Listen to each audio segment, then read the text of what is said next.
Last night, the Rangers kicked off September with a launch party. This ball hit well to center field. Cade going back to the wall, and that one is gone. A high drive, soaring fly ball, deep to right, gone! The Rangers try to make it twice as nice today in the rubber match. Rangers baseball presented by Shiner Light Blonde. It's light, done right. Final game of the series here at Globe Life Park. Rangers and Twins, and it's a rubber match today. A winner-take-all scenario. All right, we welcome you in, everybody. Great to be with you once again today. I'm Dave Raymond alongside CJ Nitkowski, Rangers and Twins. And we've talked so much lately about how these young Rangers hitters have done such a great job. And it's true.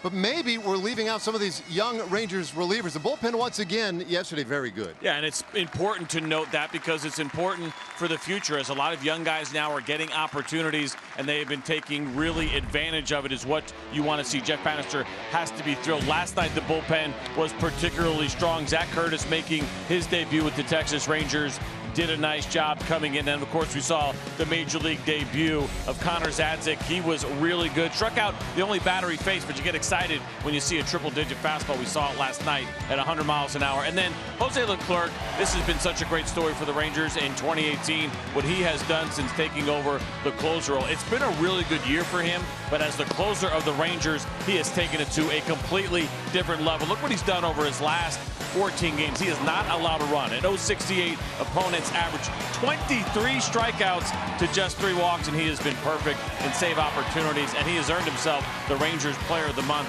for the great work that he did in August. So more ways in which this youth movement has really taken hold for the Rangers. And it's not to leave out the hitters. This Rangers offense, the highest scoring offense in baseball since the All-Star break. And Rougned Odor very much a part of that. Yeah, and he has been. And these last couple of months for Odor have really been fantastic. It was a turnaround to what was a slow start to the season. And what we have seen with Rougie is really stick with the game plan. It's easier said than done. Trusting the process. He knew what he liked in the strike zone. He was trying to show that he had more discipline. And now look what he's done since the All-Star break. Second in home runs, 37 RBIs, are second right now in the American League. He has scored the most runs, and he's 5th most in hits. So he has turned it around in a bunch of different ways, driving the ball out of the ballpark and scoring as well. And today, Rougie's going to get a look at one of these new pitching concepts seem to be taking storm. We're going to put the opener in the spotlight when we come back. Rangers Baseball is sponsored by Ford.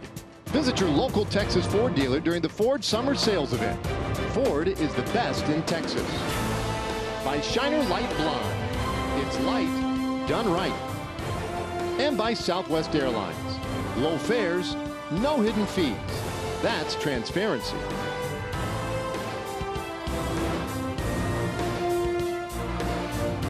We are ready to go. And no, we're talking about our Shiner Light Blonde spotlight, and today we are going to see our first look at this idea of an opener. Yeah, so this is kind of a new trend that's happening right now in the game for the Minnesota Twins. They're going to throw Moya out there. He is a reliever, and so the idea here is that he may face 4, 5, 6, maybe up to 7 hitters, depending on how his pitch count looks, and then they'll hand the ball over to a starter, their traditional starter. I guess what they're calling their, what was it, their primary pitcher. So new words for everyone to try to figure out. Obviously, I'm doing a really great job with it as we try to figure out the new lingo. But this is going to be interesting because the Rangers are going to try it tomorrow as well. And the idea behind it essentially is you're taking your starter and you're trying to make things a little bit easier for him. And hopefully he doesn't have to face the lineup a third time through. So essentially, your starter takes over somewhere around 5, 6, 7 in the lineup. That's where he actually starts the game. You have your opener throw to the first few hitters, and then he can get deeper in the game, maybe face 20 to 25 hitters. And the idea there is to try to avoid getting to that top and middle of the order. We'll see what happens. We'll see how it works. This basically is something that has to happen if you're not that confident in your starting pitching. If you have good starting pitching, you don't have to do this. But if your starting pitching is struggling a little bit, maybe you have some young pitchers that you're trying to take a little bit of the pressure off where they're not starting the game against the best hitters. That's kind of the idea behind this. So the Twins are doing it this afternoon. The Rangers will do it tomorrow night, and we'll get an idea how this thing's going to work. Yeah, we've seen the Rays do it a number of times already this year. Yesterday, Oakland did it for the first time, although a slight tweak on the concept maybe for Oakland yesterday. And it's something we're going to see with greater frequency by more teams. And it's not just isolated to the Twins, let's say to the Rangers. Just about everybody's going to be jumping on this concept, it seems, in the very near future. In the meantime, for the Rangers, Yohander Mendez has the start today, and Yohander is treating this like a regular start. And so we'll see how that goes for him. So just about ready on a gorgeous sunny day. Temperatures becoming, with each day, it seems like a lot more palatable. Just 91 degrees here as the guys signing autographs for the youngsters, taking the positions with them today. Final game in this series, Twins and Rangers. And the Twins at 63 and 72 overall. They're still 14 back of Cleveland in the Central Division, but second place in that division. We take a look at their starting lineup. Logan Forsythe leads it off at second base. Avery Adrianza, the third baseman, bats second. Then it's Jorge Polanco at short. Grossman, Kepler, Williams, Astudillo doing the catching, bat sixth. Jake Cave, Chris Jimenez, the former Ranger, at first base, and Johnny Field in left field rounds it out. And we'll get to our Shiner light blonde pitch arsenal for Mendez. He's here today for the Rangers and recently recalled from the minor leagues. Four-seam fastball, 38% of the time. He's got a two-seamer as well. Slider, changeup, curveball. You'll see that fastball somewhere around 90 to 94. It's been averaging 93 on the four-seamer, 91 on the two-seamer. The two-seam fastball, even though it's been limited exposure so far this year at the big league level, has been a pretty good pitch for him. And so the idea there is to keep the ball on the ground with the two-seamer, just a 167 batting average against that pitch so far. And behind Mendez this afternoon for the Rangers, we'll take a look at the defense, which is delivered by Texas Farm Bureau Insurance. It's Jew, Robinson, and Nomar Mazara in the outfield this afternoon. And in that infield looks very similar. Profar, Andrews, Odor, and Ronald Guzman, with Robinson Trinos doing the catching. Okay, so on a sun-drenched Sunday afternoon, we're set to go. Logan Forsythe stands in. And Yohander Mendez back with a club and underway just off the plate with ball one.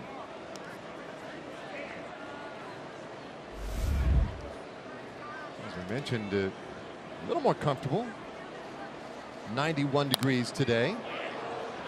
Of course, likely to kind of get a little hotter as the afternoon wears on. Okay, we'll keep an eye on that. One ball, one strike on Forsythe. Yeah, we had that one game, right, where it was 102 first pitch on a Sunday. And right around last pitch, it was 108. We're safe from those temperatures today. Fly ball to right field. And Forsythe quickly retired for the first out of the ball game. Yeah, we may not get to the low end of that scale today, hopefully. Well, Mendez, 23 years old, recalled from Round Rock. Technically today, just his second big league start. This is the third time he has been up with the big club this year. And prior to this season, all of his big league outings were in relief.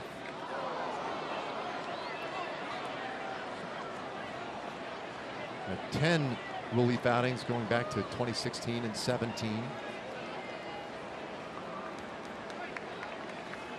This one fouled away, and the count 0-2 on Adrianza. Important for Mendez to come out, make sure he's filling up the strike zone, right? Every time you get an opportunity as a young pitcher, you want to keep a good pace. You want to show that you're not worried about the offense, that you're not tentative, that you go right at these guys, throwing strikes with your fastball. And so far, Mendez looks pretty sharp. This one golfed down the left side, foul. Sharp carry him back into the playing field. Adrianza, switch hitter. That's right-handed this afternoon. He's been better against lefties than righties so far this season. 278 against the lefties, 236 against righties.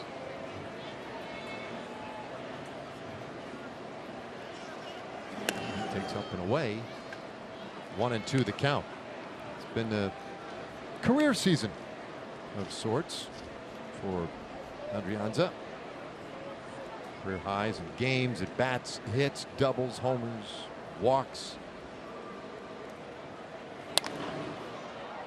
Fouls that one away and it stays 1-2. And he's one of 3 switch hitters that you will see in order in this lineup. 2, 3, 4 for Paul Molitor's club this afternoon. All switch hitters.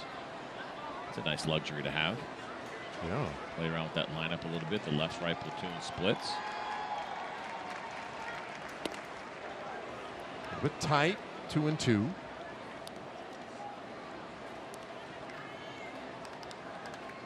Adrianza spent parts of 4 seasons in the big leagues with the Giants. This is his 2nd year with the Twins. And now on the 7th pitch of this at bat, he fouls off yet another. Pretty good battle he has going here with Yohander Mendez. And you can kind of expect that a little bit with Mendez. Contact pitcher. He had 122 1/3 innings pitched at the minor league level this year. 109 strikeouts. So less than a strikeout per inning. Significantly less. And if you get to tougher competition, you would expect to see that contact go up a little bit. Bouncer in the hole at short, but covered up well by Elvis Andrus. 2 away. Well, nice play by Elvis Andrus, and I just mentioned Mendez is going to be relying on his defense, and he'd love to get weak ground balls like this and really nice plays behind him as Elvis makes that play on the run. Nice backhand exchange and a strong throw, and I really feel like watching the Ranger infielders, they have taken advantage of the condor and the wingspan and the height and how much area he can cover. It's got to be very comfortable for an infielder. Really puts you at ease a little bit. That you don't feel like you have to be perfect with your throw. You know, if you get it close within his vicinity, he'll get it. What's he, 6'5"? Yeah, 6'5". And you know, I mean, there are 6'5" guys who have a reach of roughly 6'5", and I don't know what his reach is technically. Yeah. I haven't asked him to, square up to the wall yet, so I can measure it. But I don't know that reach might not be a little bit bigger. I was going to say, do you think middle finger to middle finger, right? That's the longest finger. That wingspan is taller than your height. Do you think? Oh yeah, absolutely. Yeah. I mean, I think generally speaking, it's usually roughly equivalent to one's Is it really? height. Yeah. So I would be surprised, quite honestly, if it was under 6'5". There's a swing and a miss. Polanco strikes out, and the inning is done. So very nice top of the first for Yohander Mendez. And now here come the Rangers.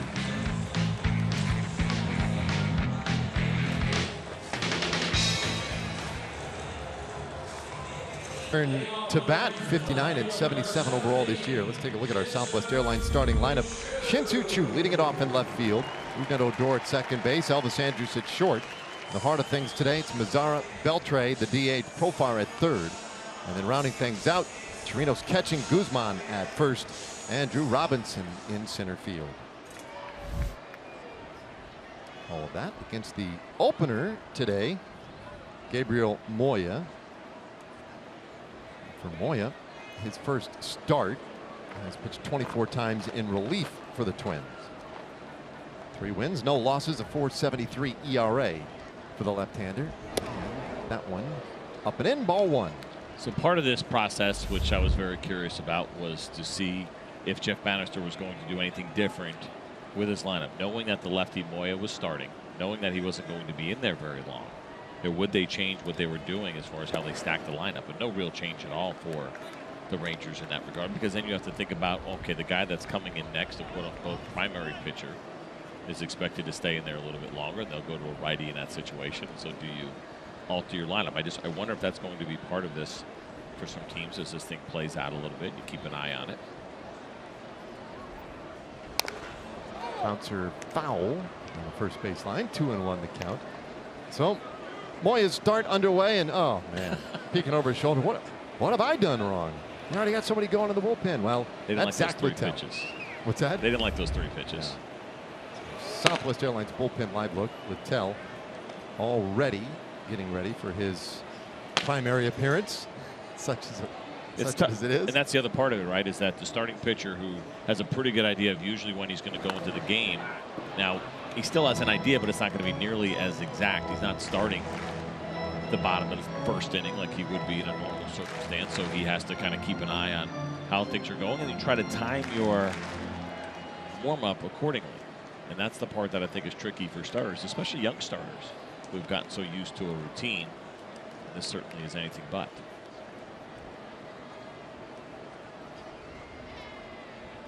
Well, Moya's 2-2 on the way to Chu, and that's a little high.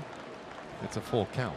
Now Moya has done this at the minor league level 4 times this year, and that was he was in the minor leagues May, June, a little bit of July, and he threw 1 inning in one of those appearances, 2 2/3, 3 innings, and another outing where he went 2 2/3. So this will be much shorter than that. I don't think we're going to see him go 2 2/3 or 3. That's for sure. Ground ball left side of the infield. Back in stop Polanco, long throw, and it's in time. And they get Chu. Let's take a look at our Shiner light blonde pitch arsenal for Moya this afternoon and get it in while we can, because he may not be here much longer. Change up 37% of the time. He's got the 4-seamer, that's 34%. You'll see the slider, you'll see the 2-seam fastball as well. And he's got some really good splits, and that's why I wondered about what Jeff Bannister was going to do. Just a 200 batting average against left-handed hitters so far this year, 262 against the righties. But 3 of the first 4 will be left-handed. So that plays into the favor of Paul Molitor and his opener. Yeah, and I just don't think you're going to see teams mess with their lineup based on this, because if you do, then the whole concept of the opener has won. I mean, you have your best hitters up at the top of the order because you want them to get as many at bats, and you want them to produce runs. If you start shuffling guys down in the order just because a guy you may see for 1 inning, maybe 2 innings, well, that's, to me, that just doesn't make any sense. Well, what if you went, instead of going 3 out of the first 4 left-handed, the way this lineup is, what if you went Profar, Beltre, Andrews? Well, that's what I'm saying, though. I mean, those are 3 good hitters, guys that are having good years, sure. no doubt. But and then you drop Chu and Mazar, and you bunch your lefties up a little bit later. I'm not talking about the idea of batting Odor 8th, but do you stack some righties at the top when the team is throwing a lefty quote-unquote opener out there? Yeah, I'd be surprised to see anybody get that kind of creative, unless you're just going to throw a blanket over you guys and say, well, they're all, good hitters. We see them as interchangeable parts, but they don't, right? I mean, teams just don't. That's why Odor is always batting over the top of the order. Right now, he's a hot hitter, and you want him up there. If that means he gets 1 more at bat in a game than Beltre right now, well, that's what you're shooting for. 3-1, right? So I mean, I get the idea. Really, what you want is you want 9 switch hitters. Yes. And then you can assure yourself that as the opener, you're always going to see Pat Venditti, and that's going to be the guy. 3-1, and it's a full count. Yeah, that's the other part of it too. I mean, you don't just throw any guy as your opener. What do you say? He was up like 6 or 7 times this year, up and down. Yeah, Venditti, 8 times. 8 times. So probably not your go-to guy in that spot. Yeah. You want an arm that's been good for you. Moya's been good for the Twins so far this year. We got the 1 lefty in Chu, and his payoff pitch fouled away by Odor.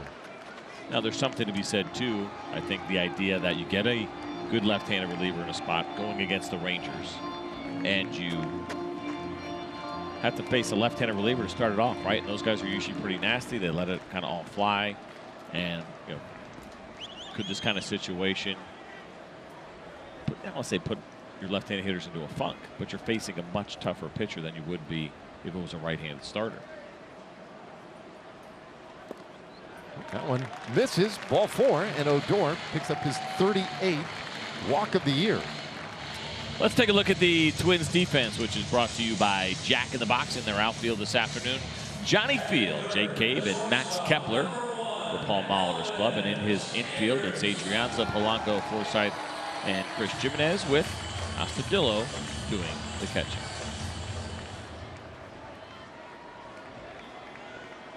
Odor is on now, and here is Elvis Andrus.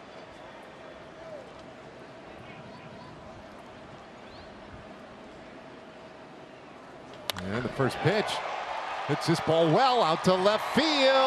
Gone into the bullpen. And Andrus with a 2-run homer. And he spoils the opener concept for the Twins. It's 2-0.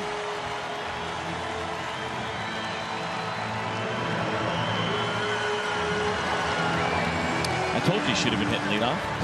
I guess no, that would only be a solo home. Oh, yeah. Let's take a look at the pitch here first from Williams.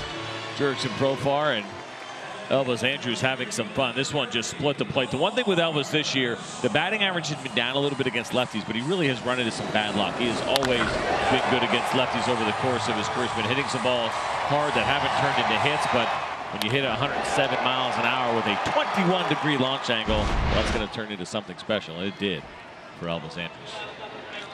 His 5th home run of the year. Rangers lead 2-0. Now another left-handed hitter, Nomar Mazara, takes one inside. Now, it does bring up the question about your opener, right?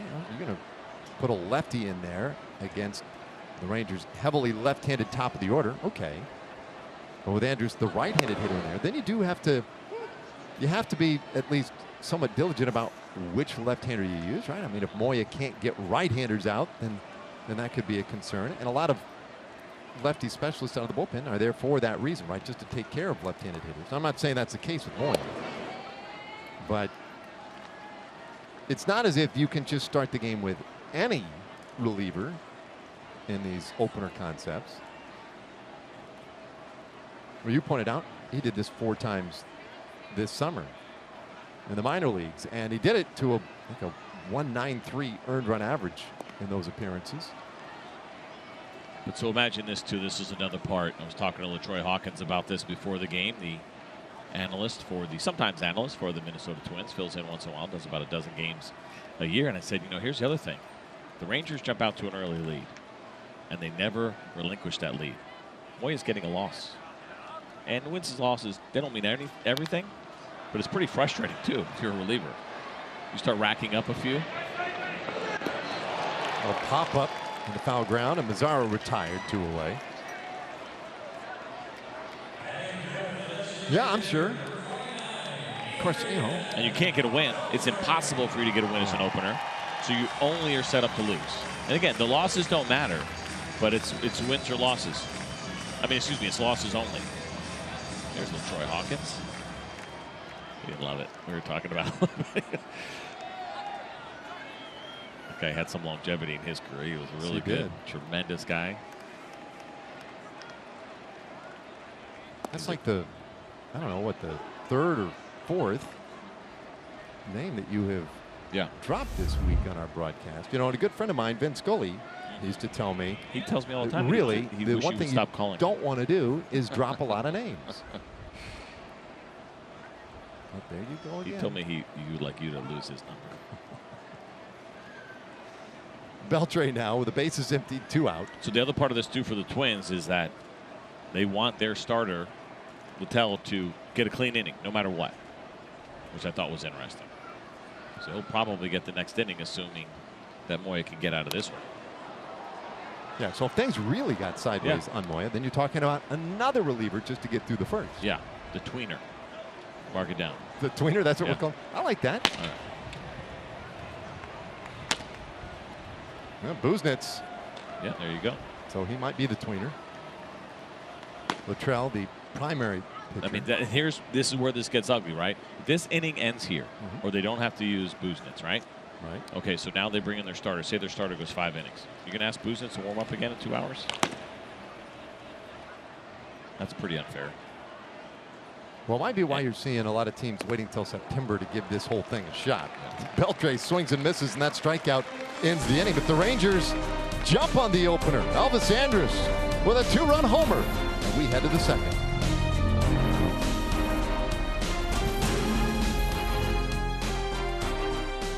And now the left-hander to go to work against the heart of the order here from the Minnesota Twins. Robbie Grossman takes strike 1. Grossman, the DH today. Grossman, Max Kepler, and Williams Astudillo. 3 due here in the heart of the order for the Twins. Just checking that again. Grossman, Kepler, Astudillo in the heart of the order. Grapefruit League might issue a fine for that kind of thing in February. Anyway. Need 4 starters is what you're getting at, right, in the spring training game. 4 big league starters. I think they got that. There they go. All these guys are starting in the big leagues. Fly ball out to center field, one away here in the second inning. And we check in for the first time this afternoon with Emily Jones. Yeah, this is a big month for Yohander Mendez. He had that off-the-field incident in Kansas City earlier this season, sent all the way back down to Single A to get things back in order. Both on the mound and off the field, the team really wanting him to take responsibility for himself, for his pitching, just basically wanted to reevaluate everything. And Jeff Bannister said that he felt like he did that every step of the way, and working his way back now in September, really wants to see something from him as far as what he thinks he can bring to this team from here on out. Yeah, it's part of it. Nice little reset for Mendez, and I think he really took it to heart. Some of the things that we've read and seen, that he was a little, he was a little shook up by what happened, knowing how the opportunities at the big league level are things that you can't take for granted. And I think he felt like maybe he lost sight of what was most important. And so there's a renewed focus and energy, and a little bit more of an appreciation for an opportunity like the one that he's getting today. A little inside, and he goes 3-1 now on Kepler.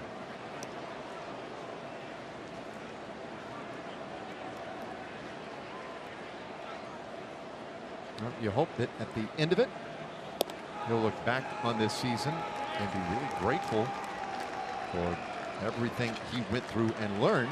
He's still just 23 years old, and so much upside in his game, and best to get those things taken care of early. Walks Kepler, first base runner of the afternoon for the Twins.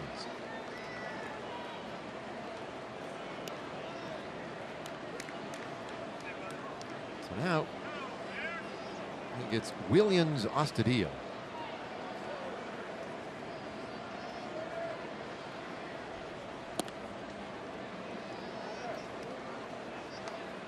We saw Astudillo kind of a game yesterday. 0 for 1 in this series.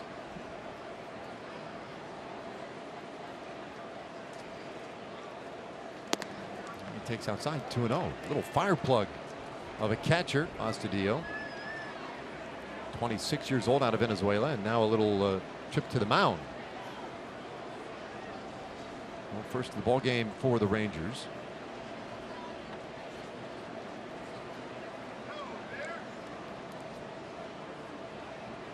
You see that there from Mendez. Those are wise words coming from not just his catcher Robinson Chirinos, but Elvis Andrus, Rougned Odor, giving him some encouragement. They all want to see him bounce back, and they all know what happened earlier in the season is something that they would love to help him put behind him and get him on the right path of being a productive starter for the Rangers. They know there's opportunities, and they'd love to see him capture it. So those words mean a lot when they come from Elvis and Odor and Robinson Chirinos.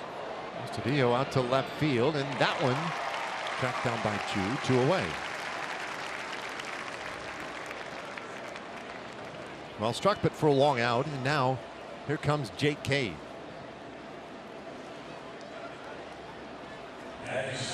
Cave's had a real nice series, 3 for 7 with a couple of home runs and a double.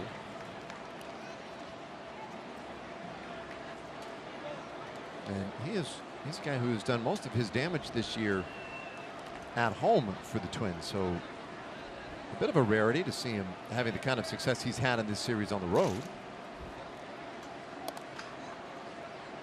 And he's been getting the work in center field. He started all 3 games in center field for the Twins, who are notably not going to call up Byron Buxton here in the month of September. Dan Levine, their general manager, answering a lot of questions about that last night. Again today, he was on their team's radio pregame discussing that, and he basically said, I mean, he was pretty straightforward about it. He said this game is about performance, and he did not play particularly well this year, talking about Buxton, although Buxton had been better lately. And Buxton a very important part of the future for this Minnesota Twins team. He is, and he was a #1 prospect, and now you kind of get past that once you get to the big leagues, and your prospect status, I'm not going to say that it doesn't matter, but it doesn't matter as much as it once did. Now he's dealt with some injuries, dealing with that toe all year had been a problem, then the wrist, and so it's just been one of those years for Byron Buxton where there's been a lot of frustration, there's been some struggles staying on the field. That's been an issue, but you know what, it's tough for him because He absolutely crushed it down the stretch in AAA. He was in Rochester, and to finish out August, I mean, he was just absolutely killing it. He had a couple of 3-hit games, a couple of 2-hit games. He had 11 hits over his last 6 games. Couldn't get a call up. This one served out to left field by Cave. Kepler stops at second. First hit of the day for the Twins, and Cave just keeps on chugging in this series. This guy's been impressive. He continues to get it done. He's hit a lot of balls hard, and then here he just does a nice job against the lefty. You see the breaking ball left on left. It just kind of keeps his hands in and fillets that thing to left field. Didn't hit it very hard. He bloops it onto left field for a base hit. You're a left-handed hitter against a left-handed pitcher. He'll take that.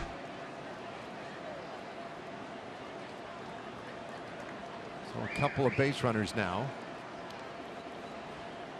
but 2 out.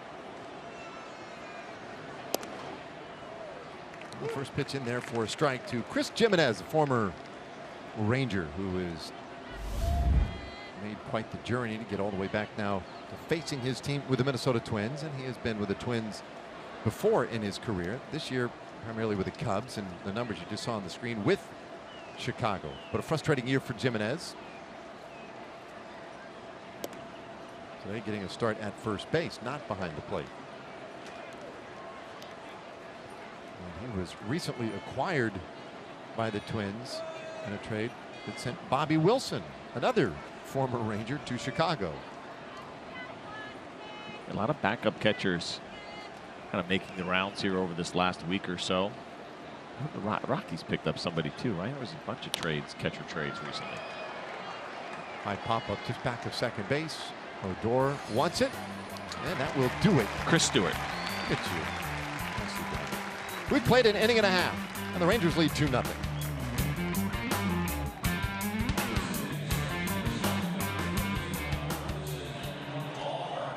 He's on the field. Nice. Looks like he's playing with that, what was that paddle thing with the ball? Paddle ball, yeah. Well, Zach Littell, the primary pitcher. Our Kubota power stats today for Littell. Last 4 games at AAA Rochester. 3-1 record. The ERA at 3.47 and 25 strikeouts to 2 walks. Those are pretty impressive. That ratio for sure, very impressive. So he comes in a strange situation here. Coming in the second inning as a starter and throws a first pitch breaking ball. Also something that would be different had he started the game. I'd say what, 99.5% of the time you're seeing a first pitch fastball in the game. And he comes out slider, I guess curveball changeup. He does have a 4-seamer that sits around 91 miles an hour. The curveball at 75. He'll throw a cutter, he'll throw a sinker, and he will throw a changeup. 1-1. There's the fastball, a little bit inside. As you point out, a strange spot for Littell, although like Moya, who did this 4 times in the minor leagues this summer, Littell was the primary guy on 3 of these experimental I guess ideas by the Twins. So never in the same game, by the way. Oh, really? Moya never was the opener for Littell as the primary guy. So they've been doing this with multiple pitchers. Yeah. They've got about 3 guys right now. They think they'll do this with the rest of the way this year.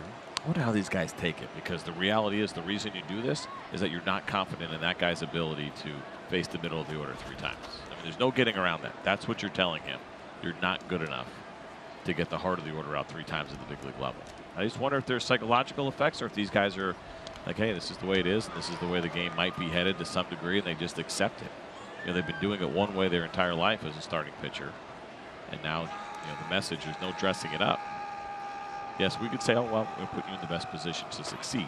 I wonder about that part, how the modern player is accepting of the message that is sent when you're used as this primary pitcher. I do think that's one of the reasons you won't see it with more experienced guys, right? A lot of the guys that the Twins are talking about doing with guys who are really new to the big leagues, and so perhaps a little more open-minded, a little more appreciative of the opportunity. 3-2. Profar fouls that one away. I think it's going to be harder, maybe, like they've said that, as an example, Jake Odorizzi, they're not going to do that with him. Sure. Even though he might, you know, if you look at it, Odorizzi might be a really good candidate for that, but they're just not going to ask him to do it.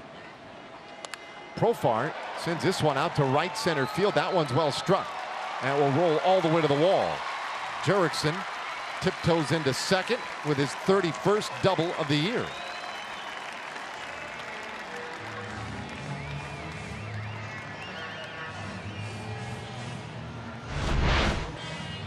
Take a look at this two-seam fastball. It's down, but it's over the middle a little bit. And Jurickson is able to drop the head on it and drive this thing.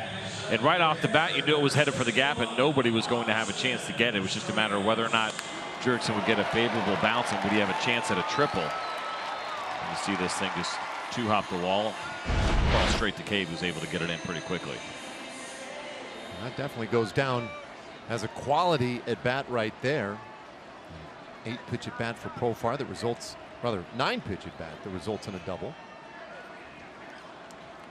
So Chirinos is turned away by ball one. And now we'll have to get a visit because there was a cross-up on the pitches. So that would be the second visit for the Twins, right? Oh, no, that's right. I'm sorry. Chirinos went out earlier. So, you know, you were talking in the first inning when Moya was out there, you were talking about the left-right situation, right? So the Rangers were sending 3 out of 4 left-handed hitters that inning. And so for Moya, that plays into his hands a little bit as a left-hander. Now Littell comes in the game. And Littell, the first 4 hitters he'll face today, well, 3 of them left-handers. So if it's about, you know, missing left-handed hitters for Littell, that didn't work out. Yeah. So far the switch, and then Guzman and Robinson at the bottom. Well, especially in September, but a team like the Rangers will have that option, right? With Drew Robinson and Guzman in there, you're going to have that option to be able to do that. There's a lot of lefties. But I think this is really more about him staying away from the middle of the order third time through. I don't know, man. You know, we'll see how this thing plays out. It's like anything. I'm sure you get used to it. I feel a little discombobulated with the whole situation. Just even as, well, here's your starter in the second inning, and how you're going to refer to him over the course of the game. He didn't start the game. He can't do anything but win this game, even though he's going to be the guy that's asked to take on the bulk of the innings. The only way he could lose this game is if the Twins tie it back up and then he gives up the lead. Yeah, I guess that is the other side of it, right? We're talking about Moya. All he could do really was lose. So now you put your starters, well, your sort of starters, your primaries anyway, in a spot where more or less all they could do is win. That one came in, and that one got Chirinos. That's the 15th time that he has been hit this year. Oh, goodness. So 2 base runners in this second inning. This was close. At first I thought it might have been a wild pitcher pass ball, two-seam fastball, and it kept coming in. Did I hit him? Got him on the elbow. Oh, it did? I think. It caught glove. Yeah, it did. There's the reaction. Robinson's such an honest guy. You know he's not going to lie. Let's see it right here. Oh, yeah. Clear as day. Clear as day. Couldn't be more obvious. Here's Guzman. And they'll hit one on the ground, second base. Quick flip. And they'll turn 2. 4-6-3. Just like that. The inning changes dramatically. So Profar at third base, but there are suddenly 2 gone.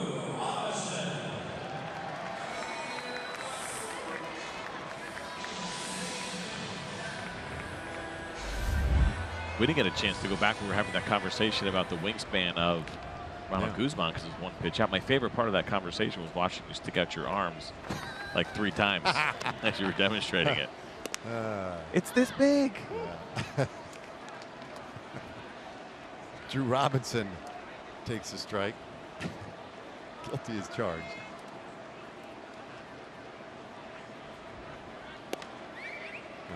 Of course, we work on TV. A lot of times what we're describing or talking about is on the screen, and we can rely on that a little bit. On the radio, when you're doing your radio show, how often do you find yourself? All the time. Yeah. All the time. I talk with my hands anyway, in general.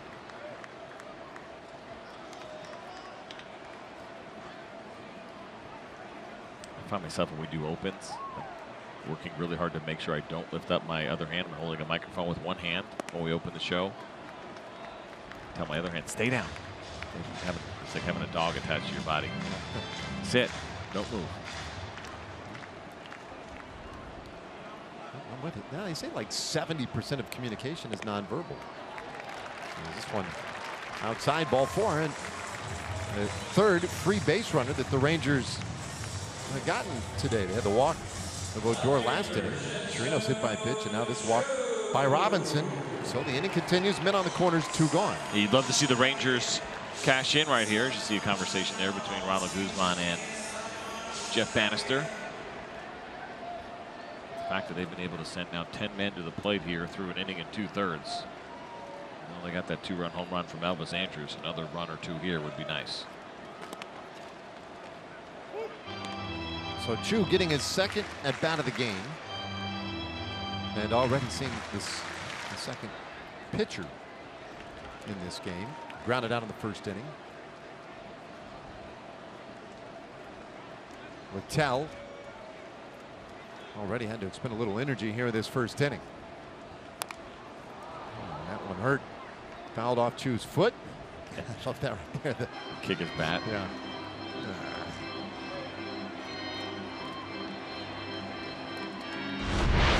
Take a look at this replay here as Sin-Chu Chu swings at this pitch, barely catches a little bit of a. Look like that hit him in the calf. Kind of like the Achilles or something. Yeah, a weird one.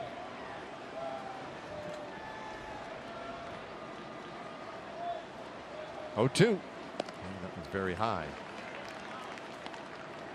I think the other part of this for people that are having conversations and talking about this using this system is you can't expect your opener to be perfect. It's not going to have a 0 ERA in these spots. They are going to let up runs, and you're certainly aware that that's a possibility. I don't think you do this and expect a 0 every single time, and you're okay with that. There's no way you would be. To ask a relief pitcher to start a game and be perfect through 4 or 5 batters, I think is unreasonable. You like your chances, though, of his ability to be able to do that. That's why you do it. I do think just because you score in that opener early doesn't necessarily mean that it's a failed experiment. Chu strikes out swinging, and that ends the inning. Rangers leave him on the corners. We played 2 innings. Rangers 2, Twins nothing.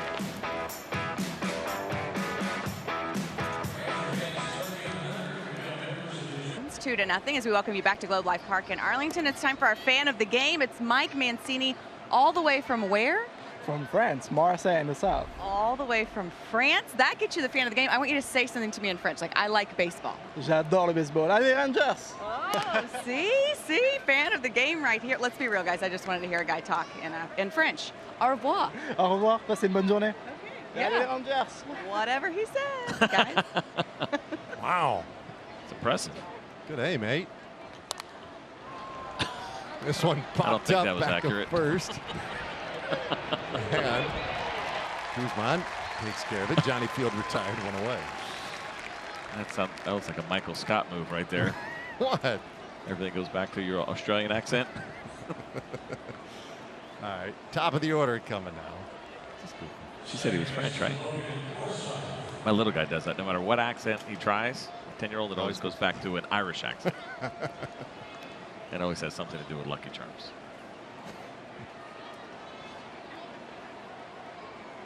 Now Forsythe 0 for 1. TXU Energy. Power player to watch. Forsythe. Well, he's enjoyed a nice little turnaround since joining the Twins. Struggled in his 70 games with the Dodgers. Barely over the Mendoza line as this one headed foul.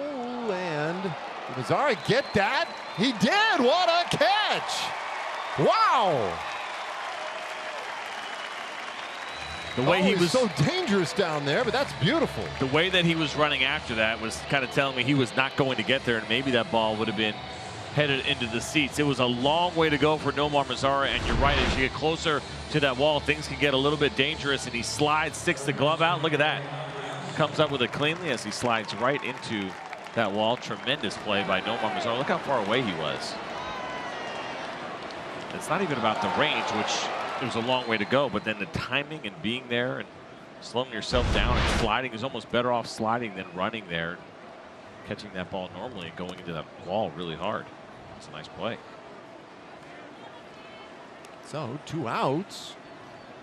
And Eri Adrianza grounded out in the first inning. Puts this one on the ground, shortstop again. Nice play by Andrus. Flips it over to first in time, and it's a 1-2-3.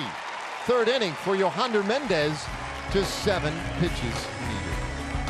Middle of the third, 2-0.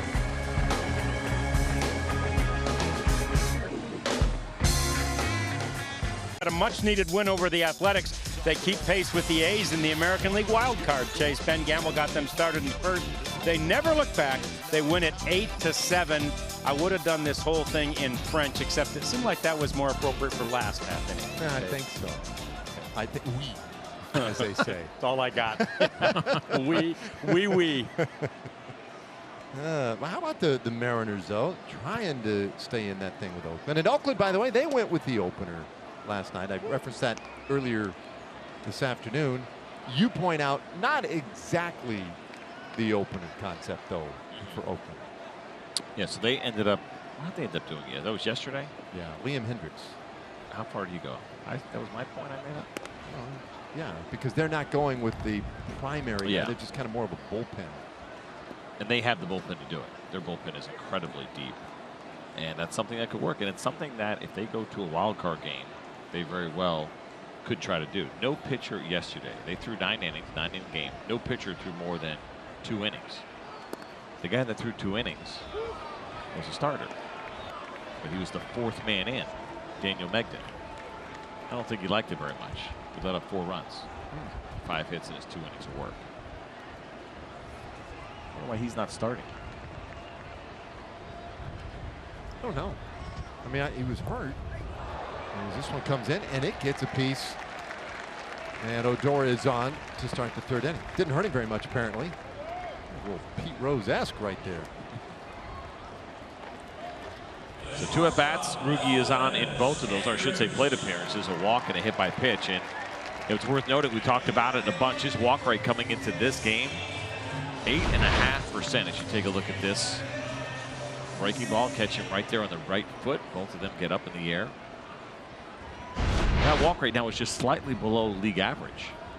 And we've never looked at Rougned Odor as a guy that would take very many walks. His walk rate over the course of his career been in the 4s and the 3s each year. 4.9 last year. This year he's getting closer and closer to 9%. That is a tremendous improvement. We talked about him in our open as well, and just continues to happen for Rougned Odor. The discipline, the work, it's all paying off. But that's an area. It's one thing the batting average comes up and you continue to hit, but his ability to show more discipline, draw more walks, that is not easy to do at the big league level, especially a guy who is as aggressive as Odor is. He deserves a lot of credit. Yeah, that might be the most striking way that he has turned things around. Although defensively, he's been so good as well this year. So he is on. Rangers got 2 runs in the 1st inning. Those were off Moya. It was Andrews with a big home run to plate those 2. Takes a strike, the count of ball, and 2 strikes here. Just the 5th homer of the year for Elvis. But the numbers this year for Andrews, they're really going to look a little goofy. Missing those 2 months at the beginning of the year just throws everything off. And he chases strike 3, and there's one away here in the 3rd inning. Hey, Southwest Airlines and Fox Sports Southwest invite you to slide into a suite. Tweet where you want to get away. Tag Fox Sports Southwest. Use the hashtag rather sweepstakes for your chance to win a VIP Texas Rangers suite experience, as well as 40,000 rapid reward points. See,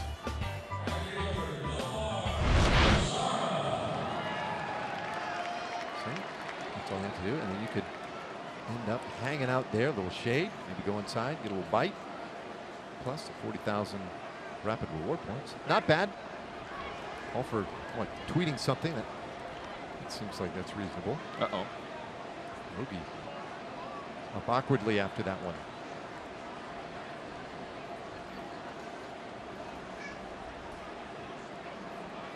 Probably just had his car keys in his pocket or something. Yeah, could be that. Let's see here as he dives back.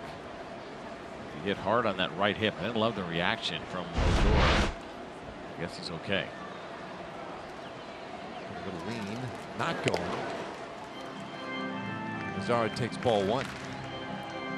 After he, initially walked off there, like you said, it didn't look quite right, and then it seemed like he came to terms with it, was fine, and the way he took the lead and was leading, I thought, oh, has he just tried to set them up with a little faux injury look? No, not the case. Outside, no, outside corner, 1-1. Good back pick throw right there by Jimenez. Oh, excuse me, Astudillo's catching. That was a pretty sharp throw. Yeah, apparently he has a couple of tricks up his sleeve. He garnered a couple of outs this year at AAA with the hit ball trick. He has a no-look back pick that he'll do. It's pretty sneaky. Uh-oh, and Odor picked off, and again, something looked a little funky there. 2 away. Not sure almost like he started the dive and then pulled up. I'm not sure exactly what happened here. Maybe he realized he wasn't going to get back. I see him fall short, or maybe he knew that ball was going to beat him. He was going to try to do a swim move around the tag.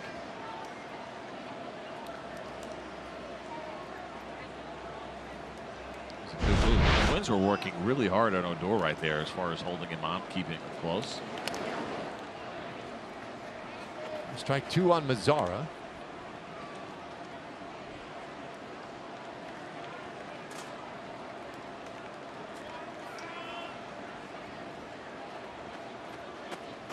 Oh, that was an odd sequence.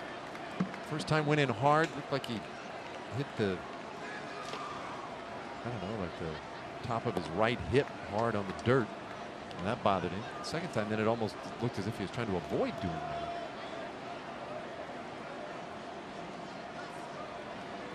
Anywho, base is empty, and the count 2 balls and 2 strikes on Nomar Mazara. We'll tap this one foul. So Littell, who came in last inning as the quote-unquote primary pitcher today, his job to go as deep into this game as he can, has thrown 37 pitches already. He really put a lot of work there in that second inning.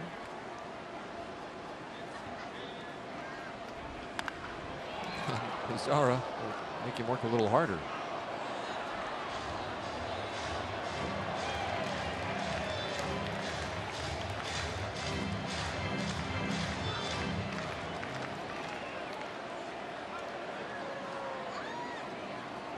So another long at bat. This will be the 7th pitch to Nomar. 13th time in this series. The Rangers batter has worked the count that deep. Now this liner dropped in right field by Kepler. Mazzara slides into second. And he has a double. Good effort by Kepler, but couldn't quite get to it. Great at bat by Nomar Mazzara. You see it there, 19th double of the season. He catches his ball off the end of the bat. It's a pretty good pitch at location, down and away on the breaking ball. And Kepler's a good athlete. He can cover some ground, and he just came up short on that one. And good hustle right out of the box by Nomar Mazzara. He knew there was a chance this would get down, and there'd be a chance for extra bases. And because of that hustle, he's into second easily. There's a lot of running for Nomar so far here after the play in right field, and now that double. Well, he's created an RBI spot now for Beltre. 1-1 to count.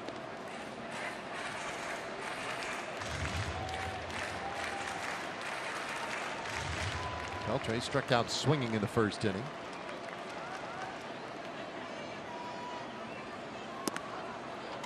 Right in there, 1-2.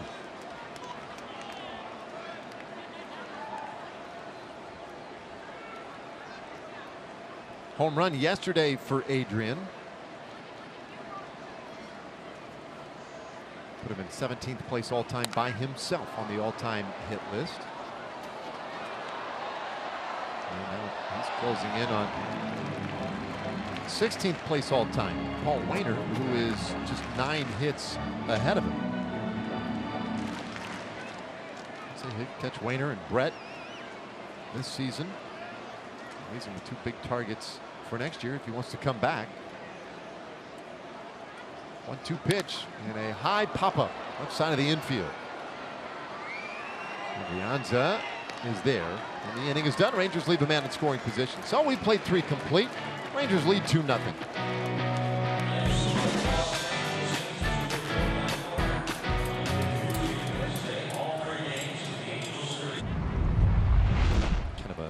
Simpsons sky up there today. Love it. And So, temperatures are going up, by the way. It's up 1 degree since this thing started. But 92, a little bit of a breeze, some air moving today inside the ballpark. Rangers leading 2-0. And maybe that makes it feel a little more comfortable. I feel like I'm one of the few from my generation not to be a huge Simpsons fan. Oh, yeah? Yeah, just, you know, a couple episodes or a couple of seasons maybe, 1 or 2, and that was about it for me. This one fouled off by Polanco. Did I ever tell you that I got to sit in on a live reading of The Simpsons? No. Like 3 years ago? Really? Yeah, when I was working for FS1 out in Los Angeles. That didn't elevate your appreciation of the show or anything? Oh, it absolutely did. It was incredible to watch. They run through the script, and they actually, what they like to do is like to bring people in. About 30 or 40 people that sit on the outside of the reading table, so they get reactions to the script to see if they want to make any changes, like real live reactions. So you were a reactor. That's what I did. And I did find myself laughing a couple of times. Yeah. It was pretty kind cool. of a stifled chuckle, or did you guffaw? I don't remember. That's a good question. I don't know what guffaw means, so I'll go with that. That was cool. It was really neat to see normal people doing their Simpson voices. You're like, oh, wait a minute. Not everybody was there. A couple of people were on speakerphone. Really? Yeah. Well, that's interesting, too. I would think you'd be really into the voice acting part of that whole thing. That I would be into? Yeah, yeah. Seeing the characters there, not as cartoon characters. Right? Oh, yeah. As No, it was people. cool. It was definitely cool. And Allison Janney was a guest star in that episode, so she was there in person. Sixth big cool. name of the day. This Yeah. one grounded or rolled out in the right field by Polanco. Dive into second base. Lead off double here in the 4th inning. Take a look at the pitch here from Mendez, and you see where it is. Middle away. They were trying to go down over the middle of the plate a little bit more. That gave Polanco an opportunity to get those arms extended. Good job by Nomar to get there and make this even a little bit close. We know he's got a strong arm. We know the Rangers have done an excellent job throwing from the outfield this year. 29 assists. That's tied for second most in Major League Baseball from the outfield.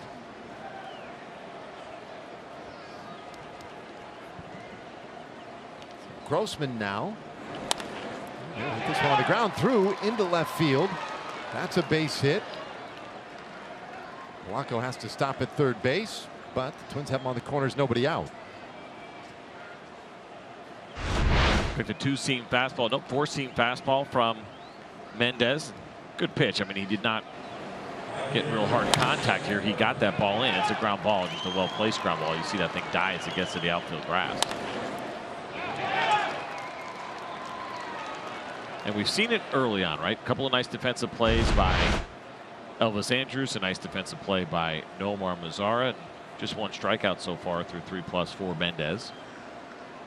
Kind of going back to what I was talking about earlier. He will rely on his defense. He'll pitch to contact. He hasn't walked anybody this afternoon.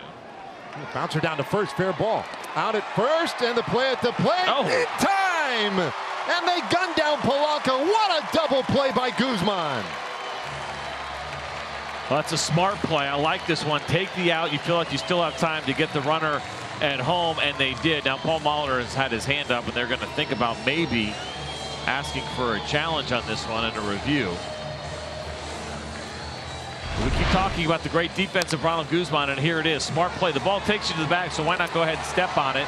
And the throw, it's okay that ultimately Robinson Chirinos might have blocked the plate a little bit. It's whether or not the foot got in there. And the Twins indeed are going to ask for a replay on this, and it's a matter of whether or not they're going to ask for a catcher rule violation or if they're going to ask for the safer out. As far as home plate here. Now, the throw took Robinson that way. I don't think the foot got there. I think contact was made even before that. You see how Robinson gets the helmet there. I believe his glove made contact with Polanco before that. But you have to decide what you're asking for, right? Well, there are two ways to go. Unless they see something. 2 ways to go. You can say specifically challenge one element of the play, or you can just say I'm challenging the whole play, and they can review all of it. He's out. Yeah, it's just a matter now if they think anything on the catcher's rule of home play, right? The slide rules, but I don't think he blocked the plate. And remember, a throw that comes from the infield, if it takes you in line, that's allowed. Let's see if he gets the glove on him here. I thought he did. And Yeah, right there. Got him on the shoulder.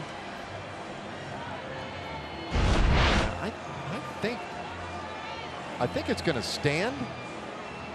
Probably a pretty good challenge, but I think the problem they may run into here is, are any of the looks definitive enough to overturn the call? I don't know if they've got enough there based on what we've seen. Now, they do get more looks back in New York where they execute these forward replay challenges.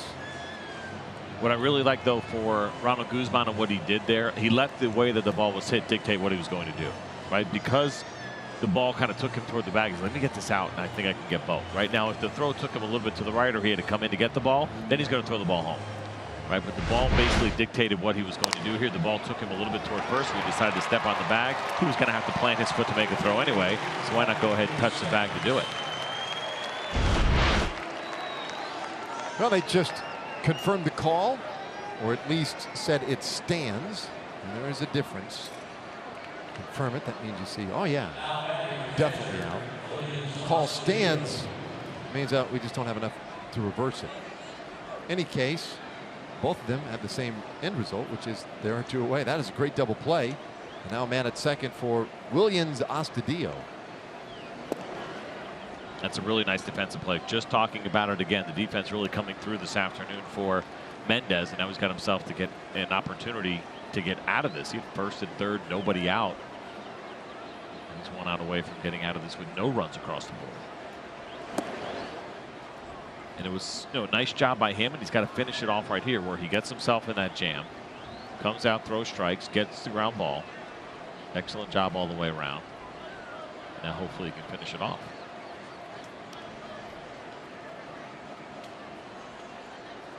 Two-0 pitch. And that is up and away. Astudillo got a little Pablo in him for you? Yeah, I can see a little bit of that. Pablo Sandoval, of course. He's got a very stubby build. Usual stance. He's kind of pointing the barrel of the bat at the pitcher. Now you'll see guys do that with it over their head. Mike Trout does that. If you watch Mike Trout, the way that bat is pointed. Astudillo does it with his hands down low.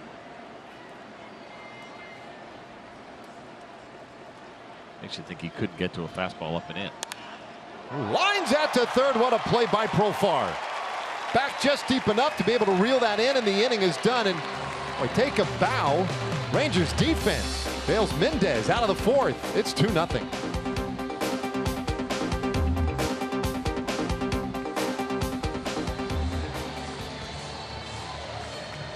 Chirinos and Guzman coming. Beautiful skies today. Yeah, I'm kind of with you, CJ.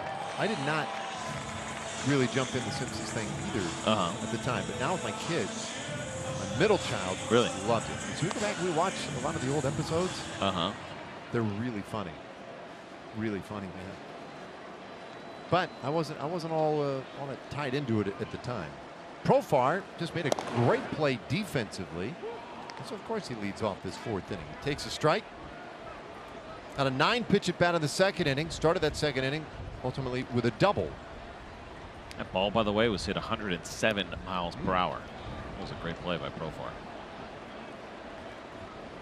Hopefully Kelly got some pictures of that full extension. Yeah. There's a poster to be made for Jurgensen's room. Out of the way, 1-2. Let's see right here, 107 miles an hour, gets some extension, good follow through. Okay, I guess it didn't go as high as I thought. Still a great play. Yeah. I thought he was all the way up. Yeah, I'm with you. I mean, it reacts so quickly. It happened so fast. He was still on the way up when he caught it. Well, plus you have that vertical leap competition that's happening around the infield. These guys love to brag amongst each other. Elvis gets up and he likes to put his hand up about 2 feet higher than he actually jumped. Show the rest of the infielders how high he went. And Rugi does the same thing. And I kind of wonder if they would bust Jurgensen's chops and say, I wasn't that high. Profar shanks that one foul. Well, Jurickson, one of a number of young players on this team. As we take a look at our WinStar World Casino and Resort leaderboard, and you talk about players 25 and under hitting home runs. The Rangers have 107. That is a franchise record, and way more than any of the other teams in baseball that would consider themselves close. And Profar takes strike 3, one away. I mean, the Cubs were the next closest team with 88 home runs by, let's just call them young players. Rangers with 107. It's a good sign. I think if you're a Ranger fan, you should be thinking about what this roster looks like, what it's going to look like going forward, and talking about this, not the year that you wish the Rangers had, but at the same time, when all these young players contributing in big ways and good things happening, you can see how this thing can get turned around relatively quickly. Certainly on the offensive side, and we're seeing some of these bullpen arms as well start to emerge. And we'll get a deeper look at that in September, and those are reasons to be optimistic. 0-2 on Chirinos, who was hit by a pitch in the second inning. Chirinos has been hit twice in this series, and you'd be forgiven if you didn't really notice either of them when it happened. This one came in and it just turns it foul, deep and out of play. None of those people saw that ball coming. They all jumped when it hit the seat right behind them. Wow. No, were you saying? I'm sorry. Wouldn't have noticed what? You'd be excused if you didn't notice when he got hit both times. Earlier today, it grazed the Velcro of his batting glove, and in the first game of the series Friday, he was hit on the cheek. Or on the beard. The jowl. 2-2. This was Friday. This was freaky, man. It's scary a little bit at the same time. But the fact that the catcher caught it, you weren't sure if it hit him. And to think about how close this was. Look at that. See his chin move? Amazing. He's grateful that he was okay and it wasn't any worse. It goes after strike 3 here, 2 away. Gives us a moment now. Hear from our friends over at Kia. When you're America's best value, you don't need some over-the-top celebration.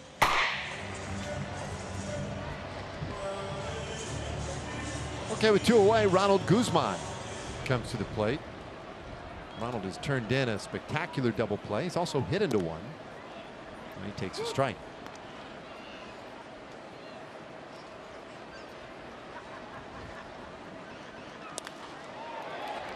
This one in the air out to left field, drops in front of field, and Guzman is aboard.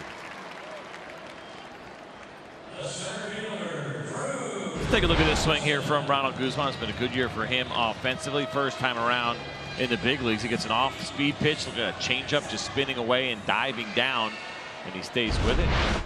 Slices that thing into left field. That's a good approach for Ronald Guzman.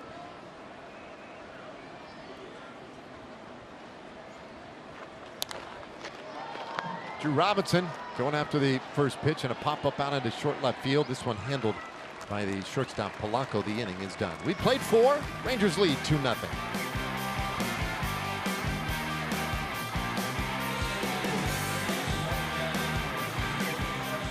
Texas Chili Company Dollar Hot Dog Night will be Wednesday. The Angels in town. That will be the final game of the series. Come on out to the ballpark. Enjoy ballpark hot dogs for just $1 each. Go to TexasRangers.com for tickets or call 972-RANGERS. Jake Cave leading things off in this 5th inning. Has a single. That was back in the 2nd inning. 4 hits in the series, including a couple of home runs and a double. On the ground, right side. Odor's right there. 1 away.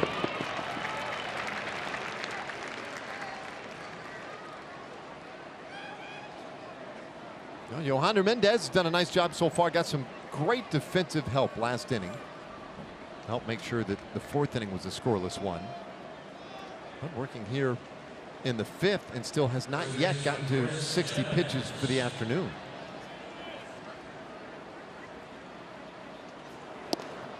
Breaking ball right in there for a strike to Chris Jimenez.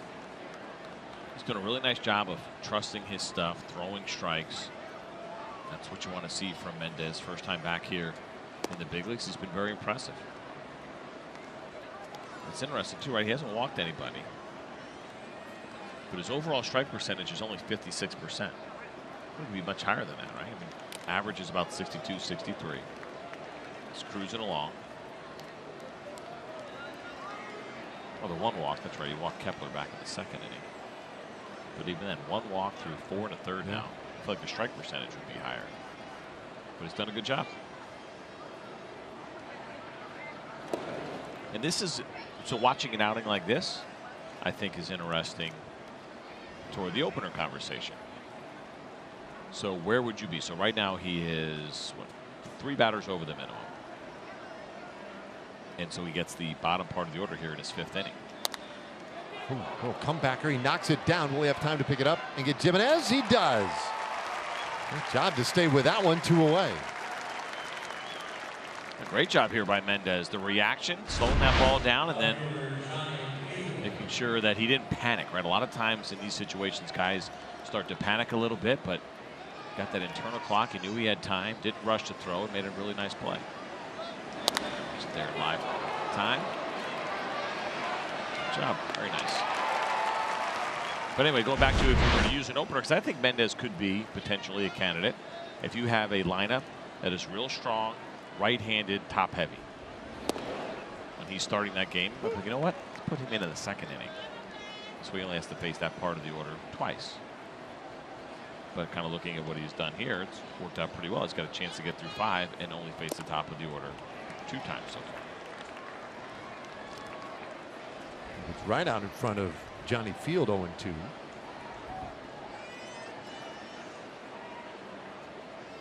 As things continue on this afternoon, looks like he's getting better and better. Field hits this ball well down the left field line and foul. I think the Yankees are a good example. If Mendez was going to start against the Yankees, and right now McCutchen is leading off, and I know that Judge is not there. Let's say a healthy Yankee lineup, or maybe it's Brett Gardner leading off. Okay, you got the lefty, but you got those big righties in the middle. You got Stanton, you got Judge, Gary Sanchez. That's a good time for me where you know what, let's have him come in after our opener gets to those guys the first time. Another comebacker. That's a 1-2-3 5th inning for Yohander Mendez. So off we go to the bottom of the 5th. Top of the order coming for the Rangers.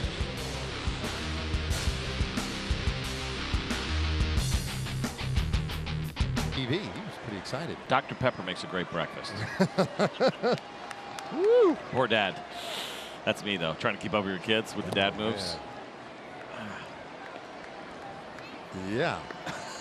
He was just the elbows in the chair. Yeah. I'm with you, son. Well, top of the order here. Rangers lead 2-0. I mean, that was his jam, to that kid's credit. That is, without a doubt, his jam that Chuck Morgan was playing in between innings. Definitely feeling pretty good. First look again. Oh, Rangers leading. Yohander Mendez has been pitching well. A lot to feel good about for that young kid if you're a Rangers fan. Chu leading things off here in the 5th inning. So top of the order, Chu, Odor, and Andrews against Zach Littell, the primary pitcher. And a check swing roller, or half swing roller anyway, to the left side of the infield. And Chu retired, 1 away.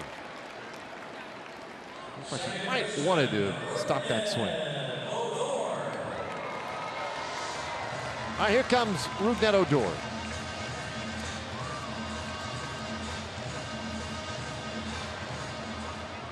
He walked and scored a run on the first, was hit by a pitch his last time up, and then picked off first base.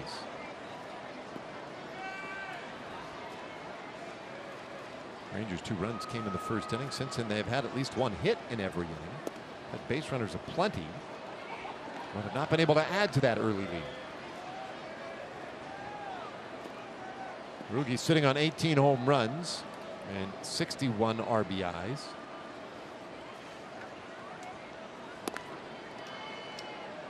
He had 2-0.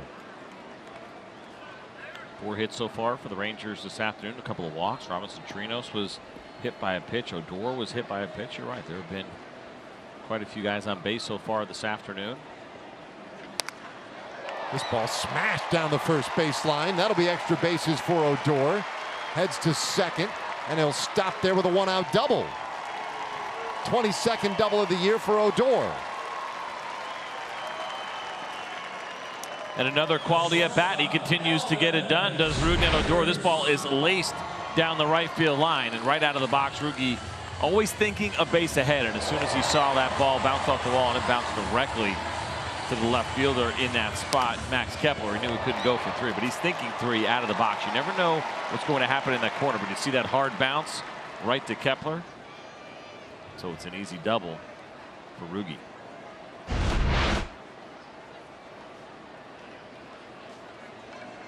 Another opportunity for Andrews, who homered in the first inning and takes one way off the plate for a ball.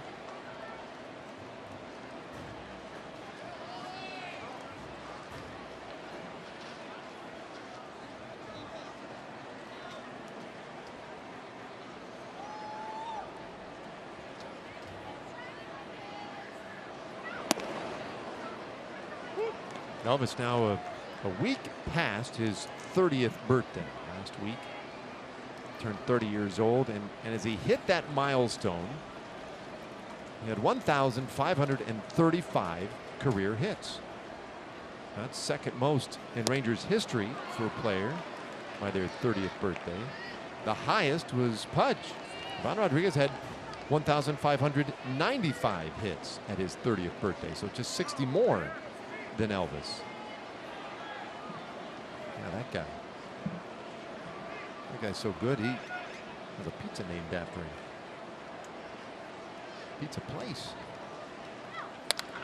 Bouncer on the ground right side, and that one gets through. That'll be another run for the Rangers, and it gets through a second fielder as Kepler couldn't get it. It's a magic baseball. What in the world? Not sure I've ever seen that in the professional levels. Seen it plenty of times and watching a lot of Little League baseball. Now, maybe Forsythe didn't get a glove on this at all, but essentially a ground ball that got past two Minnesota defenders. This ball was hard hit by Elvis, and Forsythe couldn't get his footwork right, and then Kepler just picked his head up. Can you give two errors on a ball? I mean, you can get, if you wanted to, you can give an error to Forsythe, and because that allowed Elvis to reach first, and then you can give an error on Kepler because it allowed Elvis to go to second. Unless you're giving a hit there. Oh, E4, E9. Double dizzle. We don't see it too often. And you see two errors on a play, but there's usually a throw involved, which would have been great if Cave picked it up and overthrew, and Elvis went to third. I don't know if you noticed when Cave went over to pick it up, stuck his arm down, he grabbed it, and he held it down there for a little while. This one lined out to right field, and Kepler is there, 2 away. Looks like he was trying to tame that thing. All right, time for a Chevy game break. Let's check in with John Radigan. Yeah, Dave, Blake Snell has been one of the best stories in Major League Baseball this season. Last night, beat the Indians. It's his 17th win of the year. Tied for the Major League lead with Luis Severino and Corey Kluber. And his ERA is better than those two. He's right in the middle of that Cy Young race now, guys. Yeah, thanks, John. What a year it has been for him. He doesn't need an opener. No, he certainly does not. And that's part of it. When you have good pitching, you don't need an opener. And good starting pitching, I should say. 2 outs. Andrews at second base, and Beltre, who's 0 for 2 so far today. Second time he's been up with a runner in scoring position this afternoon, and he fouls this one away. It's 1-1.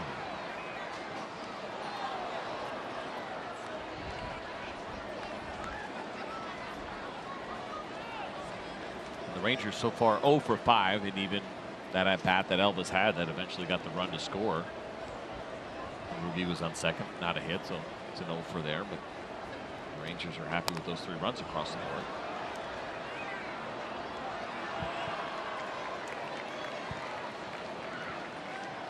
This is a Rangers offense since the All-Star break has now scored 224 runs.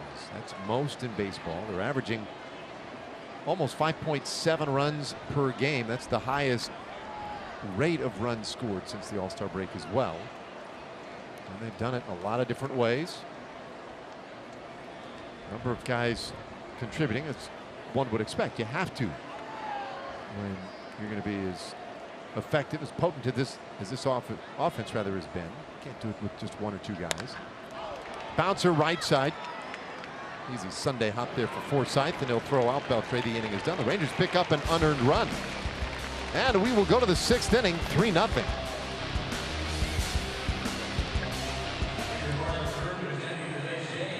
Rangers defense came out to play today. It started with Elvis Andrews, that nice backhand play and the long throw. Then Nomar Mazara, the sliding catch into the wall, and the Rangers flashing leather all over the place. Nice play here by Ronald Guzman. Steps on the bag, makes the strong throw home, and then we saw this line shot, 107 miles an hour, caught by Jurickson Profar. There was also another play made by Elvis Andrews this afternoon, and so the Rangers defense has done a really nice job here behind Mendez, who has been a contact pitcher, just one strikeout so far this afternoon, but has gotten a lot of defensive help.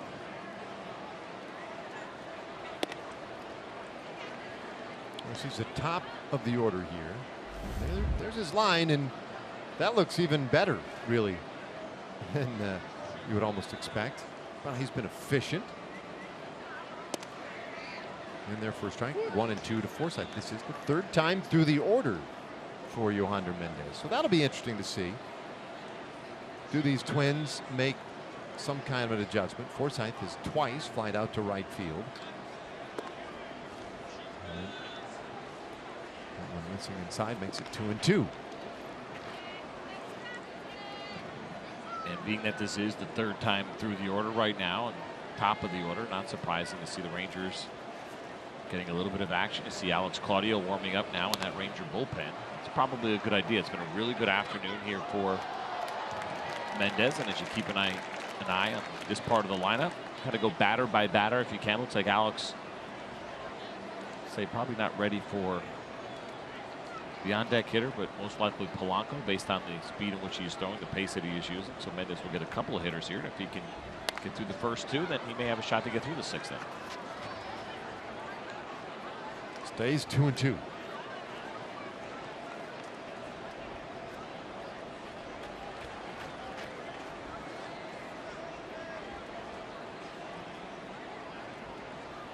Now, you know, this one a real meaningful one for Mendez.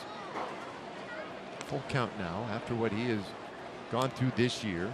Had the off-field incident in Kansas City earlier in the year. Emily referenced that earlier today. He sent all the way down to A ball and worked his way back up as this one ripped foul. Ooh, in and out of the hands of a fan down there.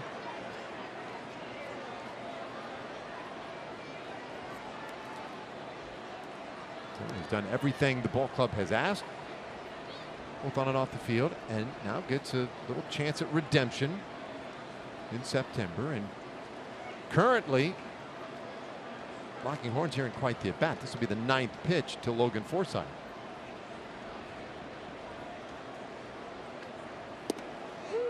And strike 3 called. Just his 2nd strikeout of the game, and that's a big one. It is, and that was Payne on a 3-2 count. Nice pitch by Mendez, and he did it at 94 miles an hour, which is also impressive. They're trying to go middle, and he missed his spot a little bit, but there was a margin for error. You see the good look at the 4-seam fastball grip. That's also a good sign to see the velocity there. That's near his peak at 94, and so to see that here in the 6th inning is get closer and closer to the end of the day for Mendez. That's what you like to see, that velocity carry throughout the game.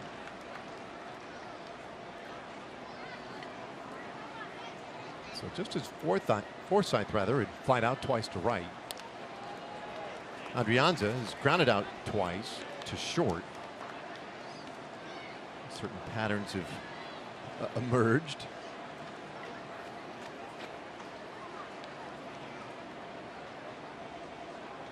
The 0-2. And this one out to center field, but gonna hang up there a little bit. Robinson able to get to it, 2 away. Gives us a moment. Let's say hi again to our friends at Southwest Kia. At Southwest Kia, we've made car buying easy. $250 down delivers, monthly payments $250 a month or less. SouthwestKia.com. So Mendez, 2 quick outs. Jorge Polanco is 1 for 2. He doubled in the 4th inning. Got under this one. Popped it up left side of the infield. Andrus is there, and it's a 1, 2, 3, 6th inning. Yohander Mendez would be making this look any easier. We go to the bottom of the 6th, 3-0.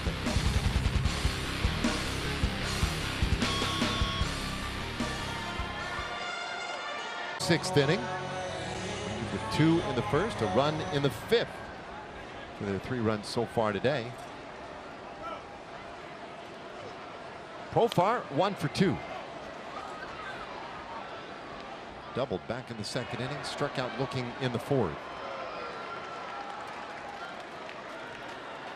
I think I asked you, I don't know if I'd say rhetorically the other day, but we were just kind of having that, going through that little exercise, like who would the Rangers MVP be this year? Fouled away. Yohander Mendez. Pretty good today. Pretty good today. He's the MVP of the day so far. Yeah, also talking about, position players only. Yeah. And so I've had this conversation with a handful of people lately, and I'm amazed at the wide range of answers. Oh, really? I'm just interested in it, yeah. Sure. What did Vin Scully say? You ask him. So we've come up with Profar. He's definitely gotten quite a few votes. Odor's gotten quite a few votes. Yep. Chu has gotten a lot of votes, and and Gallo. Sure. With some votes. So, and I think you could reasonably construct an argument for any of the 4. I just don't know where you go with it. It's not going to be my job or my issue. But I think it's an interesting conversation. It's one that's worth having and digging in as you reevaluate the season that the Rangers have had. And there's been a lot of great stories and good things have happened. The win total is not there, but inside of that, there's a lot of hope. There's a lot of positives, and that's really all you can ask for when you have a season like this, right? There are a couple of teams that are not winning ball games that you're like, ooh, when are they going to be able to win ball games again? That's not the case here with the Rangers at all, especially when you see the crop of young players. Ooh, this one stays inside the line. That'll be extra bases for Profar. He doubled earlier, has his 2nd double of the ball game. 32 for the season. Another nice job here by Jurickson Profar as he takes a pitch that's away, up and away, and drives it to left field, right? Not trying to do too much. A mature approach here from Jurickson Profar. This is a nice line shot. You see our security guards getting out of the way after that automatic double that we had the other day down the left field line. It's been fun to watch. Going back to the beginning of spring training, what was going to happen? What was the playing time going to be like? And at the very beginning, we had said, remember, he's still only 25 years old, and it seemed like 19-year-old Jurickson Profar was a lifetime away, and he is still right in his prime. Those prime years are kind of coming right now for him, and so to see him put this season together is a really encouraging sign as far as what lies ahead for Profar. Chirinos shoots this one in the air out toward right field, hanging up there a little bit. It is gone. Just gets into the seats and right as Chirinos goes the other way. And he adds to the Rangers' lead. It's 5-0.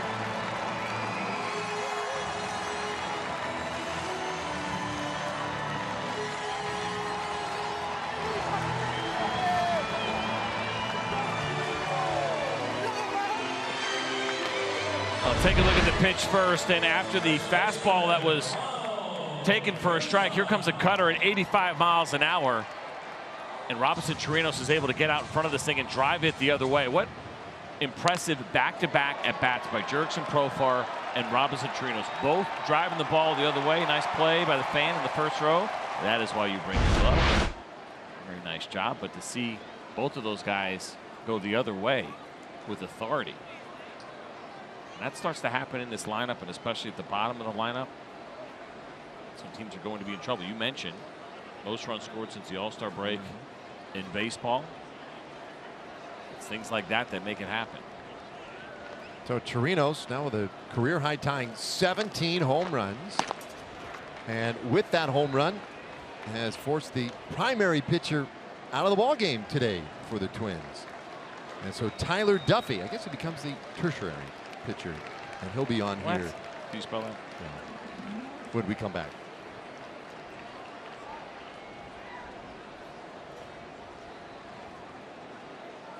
You to click it or tick it, day and night. All right, Trinos with the home run, clears the bases, and Tyler Duffy checks in here in the 6th inning to face Ronald Guzman. First pitch missed for a ball. Guzman 1 for 2. And Duffy gets him to chase that one. Gives the count of a ball and a strike. All right, who's in, who's out pitching change, sponsored by In-N-Out Burger. Tyler Duffy is the man who is in. Zach Littell, the man who is out. And there's a strike. Take a look at Duffy's numbers so far this season. Game number 32, excuse me, I was with AAA Rochester. He pitched in those 31 games, 2.90 ERA. You'll see a fastball, curveball, and a changeup. A good strikeout to walk numbers for him.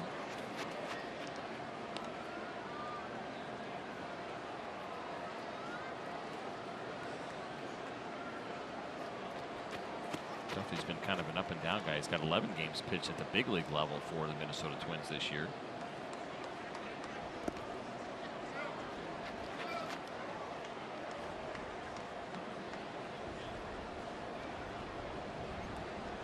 Used to be a starter.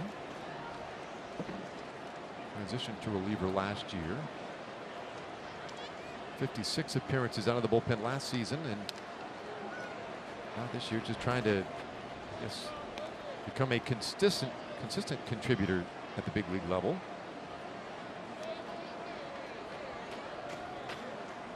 We talk about that a lot with relievers, right? The inconsistency. Very respectable season last year, 8.5 strikeouts per 9, 2.3 walk rate. He's always had a really good walk rate throughout his career. ERA was just under 5 in those 56 games. And some struggles this year led to some more time spent at the AAA level.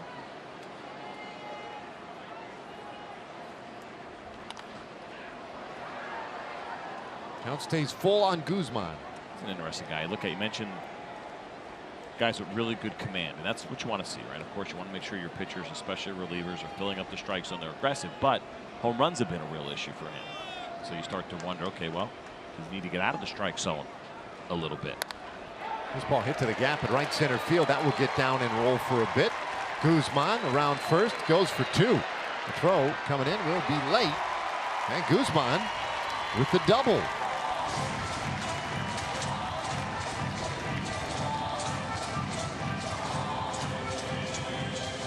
Another good at-bat here from Ronald Guzman. We saw him go the other way for a base hit in his last at-bat here. He gets a breaking ball. It's up in the zone and drills this thing to right center field. A good hustle as well, because a good throw, a strong throw, would have made this a very close play. As you see Jake Cave come around, and his throw is going to be a little bit offline. And so Ronald Guzman slides in safely.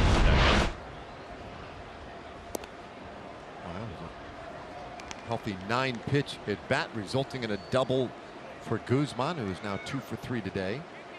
Drew Robinson popped up his last time in. He's 0 for 1 with a walk. And this one up the middle and into center field, a base hit. Guzman will stop at third base. Robinson with a single keeps the inning going. First 4 men have reached. Good job here by Drew Robinson to come out hacking. Gets himself a pitch that he likes, and it's actually a pretty good one down and away. And so this is a good at-bat as he laces it right back up the middle. And he was hit so hard that Tony Beasley decided to hold Ronald Guzman up and get over aggressive with nobody out.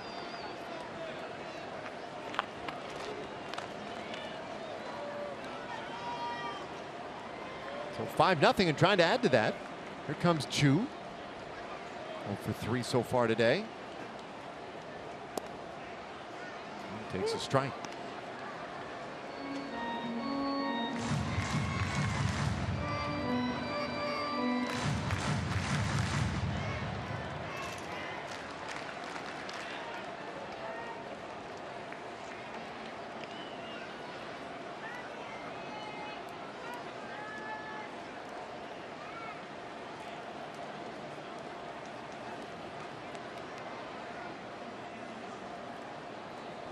Duffy gets Chu to swing and miss. The count 0-2.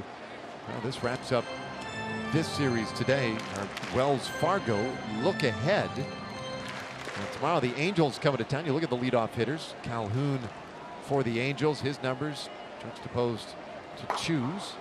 And those are numbers as leadoff hitters. Chu has 21 home runs this year, but 17 have come out of that leadoff spot.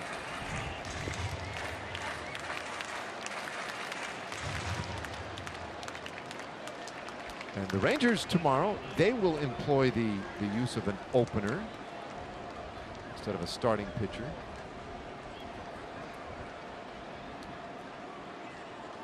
This one fouled off. Count stays 1-2. Jeffrey Springs will be the first man out to the mound tomorrow. And then once he's done, then they will go to the primary guy, Ariel Arado. There's Springs.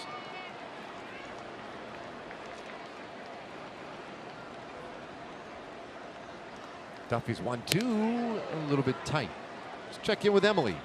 Yeah, I talked to Jeffrey Springs about his opener role, the first opener, I guess you could call it, in Rangers history. He said he'll prepare the same. He'll come into it just assuming that it's a tie game, which it will be since it'll be 0-0. And he said really nothing changes for him, and he's been a starter before in his career. He says his preparation will be exactly the same.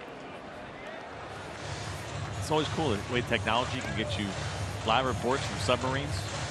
Yeah. Is Emily down inside that nice cushy bunker of hers?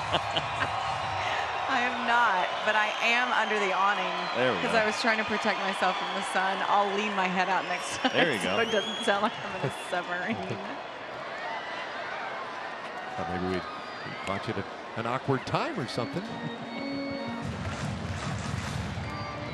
Yeah, I think it's going to be interesting for Jeffrey Springs as a rookie. He's trying to get acclimated at the big league level just in general for him. And obviously he's done it strictly as a reliever. He did have starts last year, so he's familiar with the routine. But it's also different because you prepare yourself as a starter and in your mind try to go as deep as you can. Well, Rangers just want him to get about 5 outs tomorrow. Chu pounds that ball deep into left field and off the fence.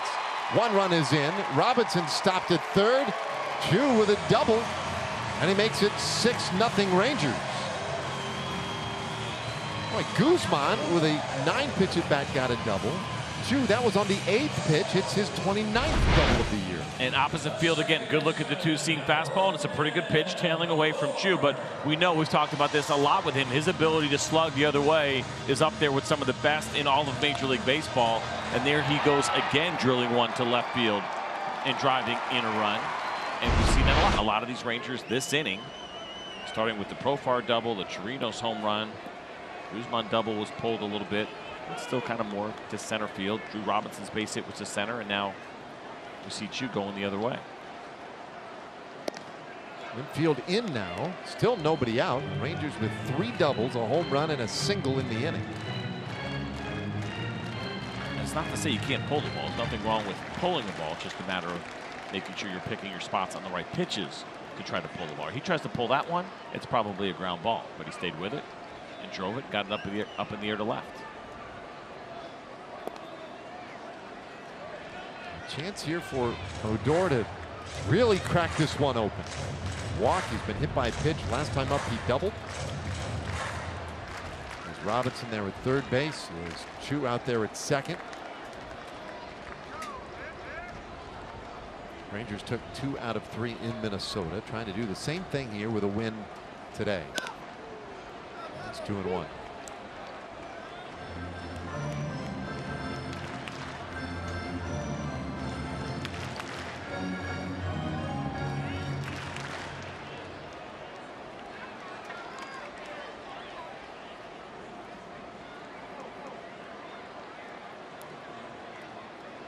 This ball hit hard. Off the glove at first and down that right field line. Jimenez couldn't quite squeeze it. 2 runs are in. Odor heads to second. He'll stop there. That thing blistered right off the end of Jimenez's glove, and it's 8-0 Rangers.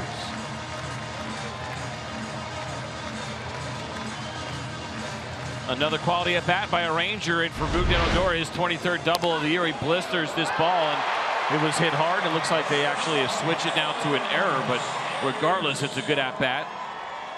You see right there, just flat out missed. As hard as that ball was hit. A couple of runs scored, so unfortunately for Ruki, he will lose the RBIs there, but it doesn't matter. He drives in a couple of runs. Now another mound visit as the Twins trying to figure out a way to get out of this inning, or for that matter, just start accumulating some outs in the inning. Marvin Alston, their pitching coach, with the quick visit, brought in all the infielders as well. There's Alston.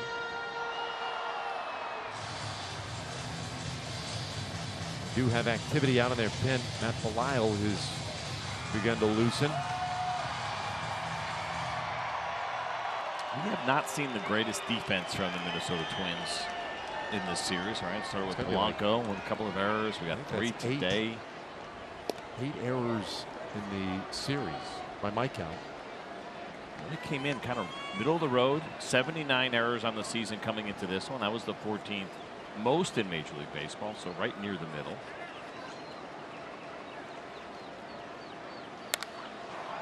Andrews pops this one up in the short right field. Kepler is there. So 1 away. You know, a Coca-Cola family pack offers savings of more than 50% on tickets, food, kids zone access, souvenir programs, and Coke soft drinks. Family pack is a great way to catch the Rangers when they face the Angels tomorrow through Wednesday. Go to TexasRangers.com/specials to get your Coca-Cola family pack today. Yep, bring them all out. I think after this game, I'd be very interested to listen to Paul Molitor talk about how he evaluates how this opener primary situation went today. And I don't think it's fair just to judge, every single game per game. There's times it's not going to work out. There's no theory in baseball. There's no strategy that works 100% of the time. But it's kind of interesting to see what they ultimately did. And with Littell going through the 1 through 5 hitters, they wanted to avoid that 3 times, right? And so the first 2 times, it's 10 plate appearances. He allowed 2 hits, a couple of strikeouts, and 1 unearned run. The damage came from the bottom of the order. So he did a good job with those guys 1 through 5. Now, would he have done a good job 3rd time through if they saw him a 3rd plate appearance? It's hard to say. And then when your reliever lets up, your opener lets up that 2-run home run, it kind of throws it all into a tailspin.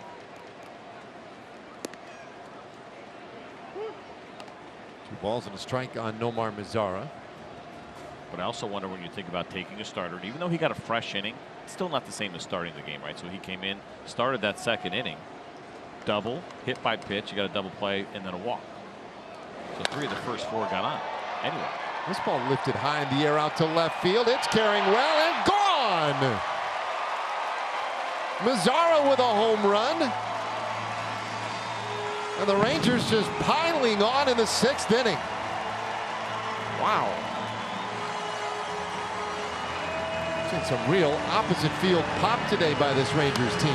That's amazing. Just in this inning alone, I got to believe that Anthony Iapoce, the hitting coach here for the Rangers, absolutely loves seeing this. You love 10 runs, period. But it's the approach, the way these guys are attacking the Minnesota Twins pitchers, taking what they're given, which is pitches away, and driving them the other way. This really jumped off the bat of Nomar Mazara. This has been a fun inning to watch offensively for the Texas Rangers. So now up 10-0. And they'll get deeper into that bullpen yet.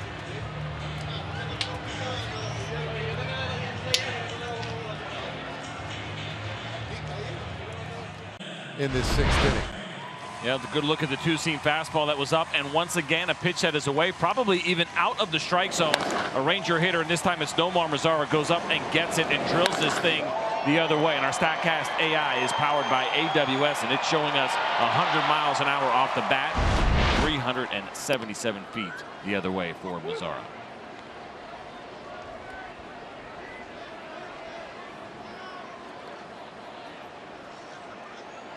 Beltre trying to join in the fun. Matt Belisle just trying to get some control of this game. His 28th appearance of the year. He hit Beltre. Oh, and a warning issued to the Twins. And Adrian threw his bat the other way. Buster threw it over to the Twins dugout. And Paul Molitor not happy about it. And this is a tough situation here. And thinking about the way that you want to react to this if you're Alan Porter as the home plate umpire. You have to judge intent, right? And yes, the Rangers just went on a pretty big run and they've been hitting extremely well. It's a 7th spot already posted in this inning. But what you don't want to do is issue a warning when there's absolutely no intent. And certainly for Matt Belisle right now, he's trying to plead his case, because when you do issue those warnings, now the inside part of the plate is gone. And if you're Jeff Bannister, you're frustrated by this as well, because now your Ranger pitchers will be hesitant going in. And if you felt like there was intent on that pitch, you certainly want to have the opportunity to stick up for your guy in Adrian Beltre. And now you lose that opportunity, because if you hit anyone, you're immediately going to be ejected if you're a Ranger pitcher. Now, was he kicked out of the game? Well, that part of it a bit surprising. I don't know that issues had been, or the warnings had been issued prior to that. That's a little surprising. But you remember, these two teams, there was a little back and forth when we were up in Minnesota. Molitor and Banny were caught going back and forth from their dugouts. Was that on the steal? Was it a Profar steal? I think it was. Yeah, and it was reasonable. It was like 5-0, and they ended up bringing the tying run to the plate before the game was over anyway. And then they hit Profar the next day. Yeah. Let's take a look at this pitch, and you see the lower arm angle two-seam fastball that just really got away from Matt Belisle. I mean, listen, you always want to stick up for your guys, and obviously Adrian didn't love that because he missed by a lot. His first pitch coming out of the bullpen, that's never a good look, but that's just a ball that ran away, and you can see the reaction from Matt Belisle. And at no point did he give you the body language that said there was intent there. You know, Adrian Beltre is just such a respected guy around the league. And you see that reaction. He's absolutely shocked. What happened? And now, you know, Paul Molitor, I thought, might have been buying some time as he was arguing, but he didn't have anybody warming up at the pen right away. And so now you're going to get a reliever that comes in. Does he get all the time he wants on an ejection? I don't think so. I don't think so either. We'll find out. But they have gone into the bullpen once again. 10-0 Rangers.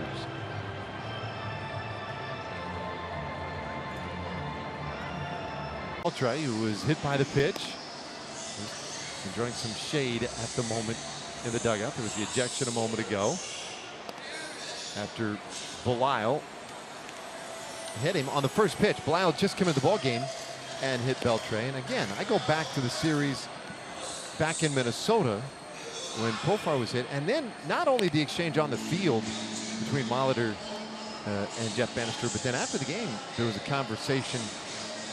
Reporters were asking Molitor about it, and he did not shy away from the fact that they threw it Profar and hit him. Yeah, I mean, that situation I thought was, I wasn't on board with. I didn't think there was intent there, or the idea, I take it back, that the idea of stealing the base was something that shouldn't have been done in that spot. So they did come back and hit him, I think, with intent at the time. And umpires are aware of those situations, right? They're always thinking about what has happened before. Is there any history there? They go over those things before each series. But you know, I really didn't see intent on this one at all. And Adrian wasn't happy.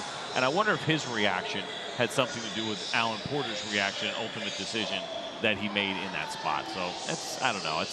It's a tough call, but I think what we're seeing now with umpires more than ever is that they are erring on the side of caution. They're trying to get in front of everything. And so this was a two-seam fastball. I really believe that it just got away from Matt Belisle. He didn't have that, you know, that look of, yeah, we're going to slow you guys down. You look too comfortable against us. This inning hasn't gone our way, so we need to knock somebody down. And I just don't think you're going to do it with Adrian Beltre. I think he's too well respected around the league.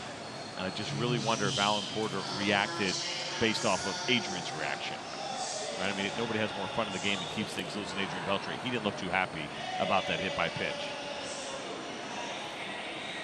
It was a weird situation, and obviously now we're dealing with the aftermath as Alan Buznitz definitely gets all the time he needs to warm up. So remember, we talked about this. He warmed up in the first inning.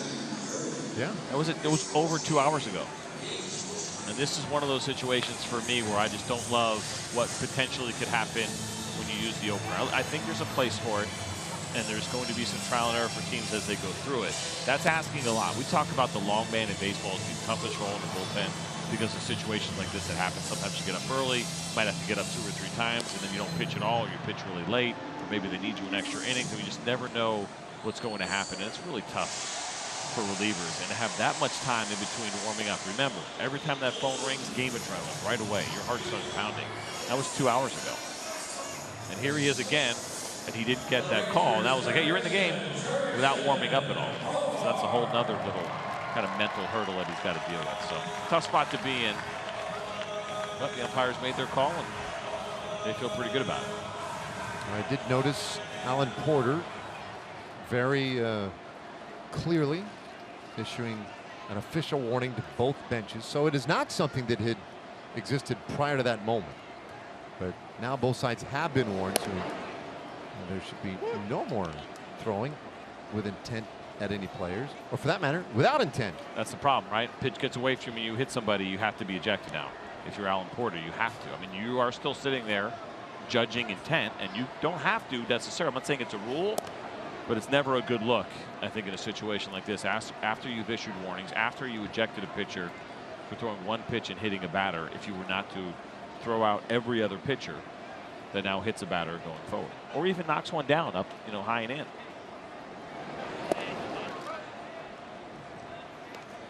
So Buznitz working against Profar, and the count 2-1. Profar with a couple of doubles. Profar opened the inning with a double.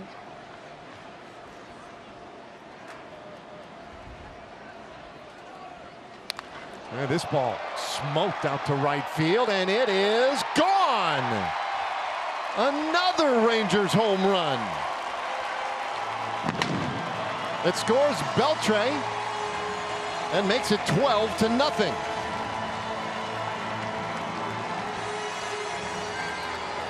What an inning this has been for the Texas Rangers. 9 runs across the board. Great inning, and it's been a great game for Jurickson Profar so far. A couple of doubles, and now this home run. He continues to slug, gets a look at this two-seam fastball that sits right in the middle of the plate.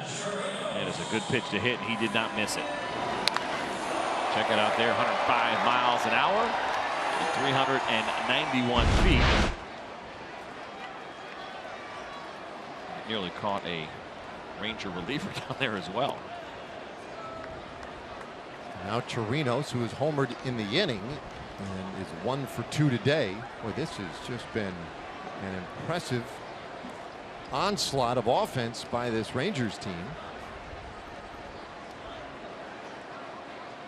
A 9-run frame, still only the 1 out.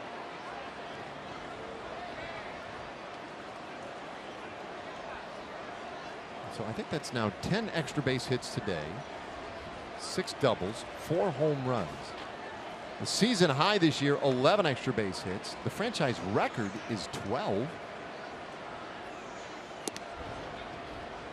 They're closing in on both of those.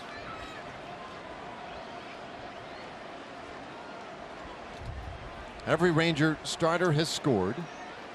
And almost every Ranger starter has scored this inning. Yeah.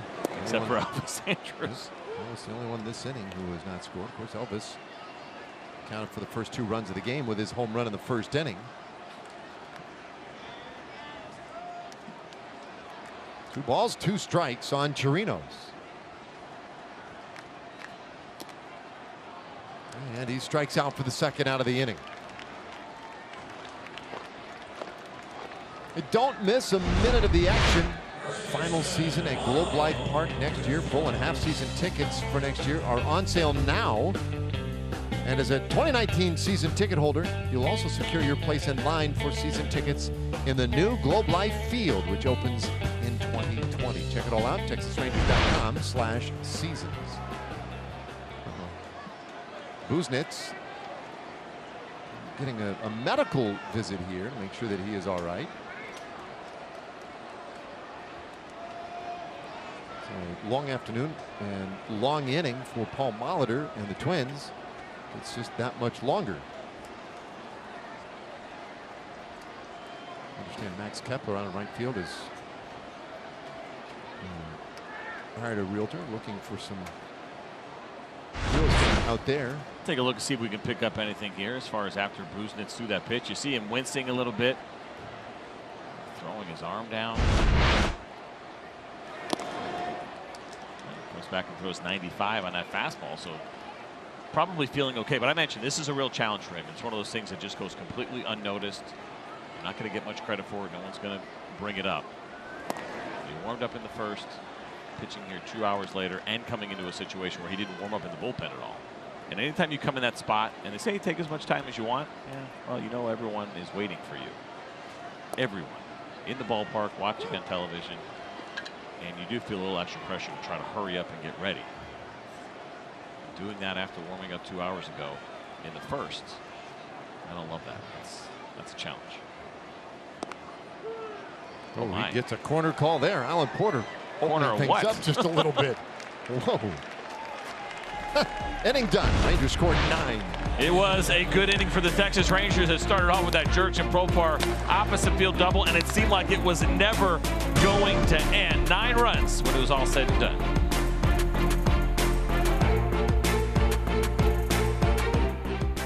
Seventh here at Globe Life Park in Arlington, and the rosters, of course, expanded yesterday. Jeff Bannister said, though, he doesn't anticipate too many more position players to be added to the mix. He does want to get guys like Drew Robinson some time in the outfield. He wants to give guys a look, but he said the regulars, guys like Adrian Beltre, as long as they're healthy and want to play, they will be in the lineup. So it's a bit of a juggling act, but he doesn't feel like that will change too much when the minor league season ends in a few days.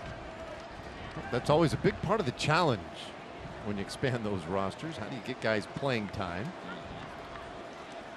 A lot of the young, promising players are here right now. 12-0. Those September call-ups are the way that we look at them, right, as far as an organization wanting to get a look at their young players, started when the Rangers began filling up the disabled list. Elvis Andrews, Ruben Odor, Adrian Beltre, so that meant Ronald Guzman, Isaiah Kiner-Falefa, more playing time for guys like Carlos Tocci, Jurickson Profar. There's Carlos Tocci. Takes over in center field here in the 7th inning. So the idea that there'd be an influx of 10 players, I don't think really makes a lot of sense, at least on paper, for the Rangers. They have their guys here. These are guys that need the at-bats. Isaiah Kiner-Falefa needs those at-bats. Jurickson Profar needs those at-bats. We want to continue to see those as these guys had experience. Ronald Guzman needs those at-bats. 2-2 the count here on Grossman.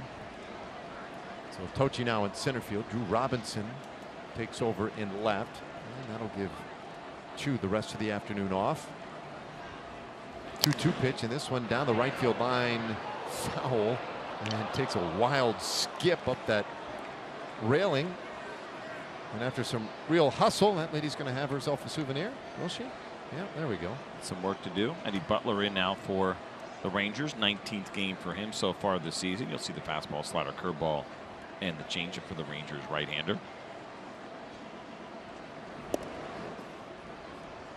Full count now.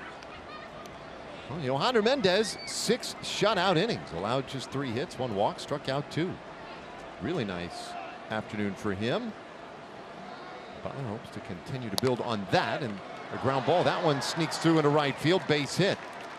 And so the Twins have the lead man on in the 7th inning.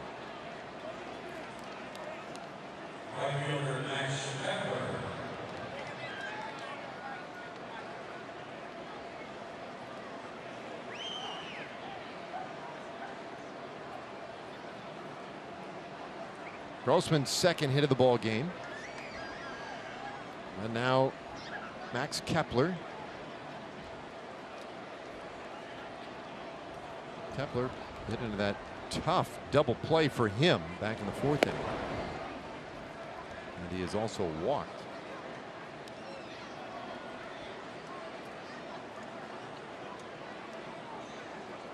I think in a perfect scenario here for Jeff Bannister, Eddie Butler would be able to give you 2, maybe even 3 innings. We'll see how it goes for him, but they've stretched him out a little bit. There's been some rumblings about whether or not he would get some starts or maybe even be the primary guy, depending on what they decide to do and how the Rangers work some of the opener situations that they're going to try this final month of the season.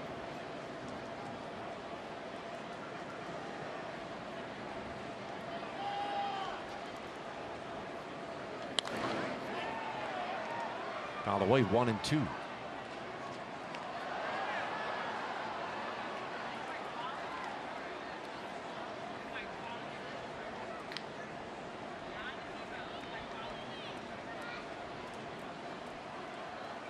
Butler, first man up out of that bullpen. Strike 3 called, takes care of Kepler, 1 away. That's a good pitch by Eddie Butler. And you got to call it after what you just called on Ronald Guzman. He had a couple really tough pitches called against him in his final at bat. Good looking two-seam fastball, good downward action. Just drilling the glove. Nice job by Robinson Chirinos to stick it.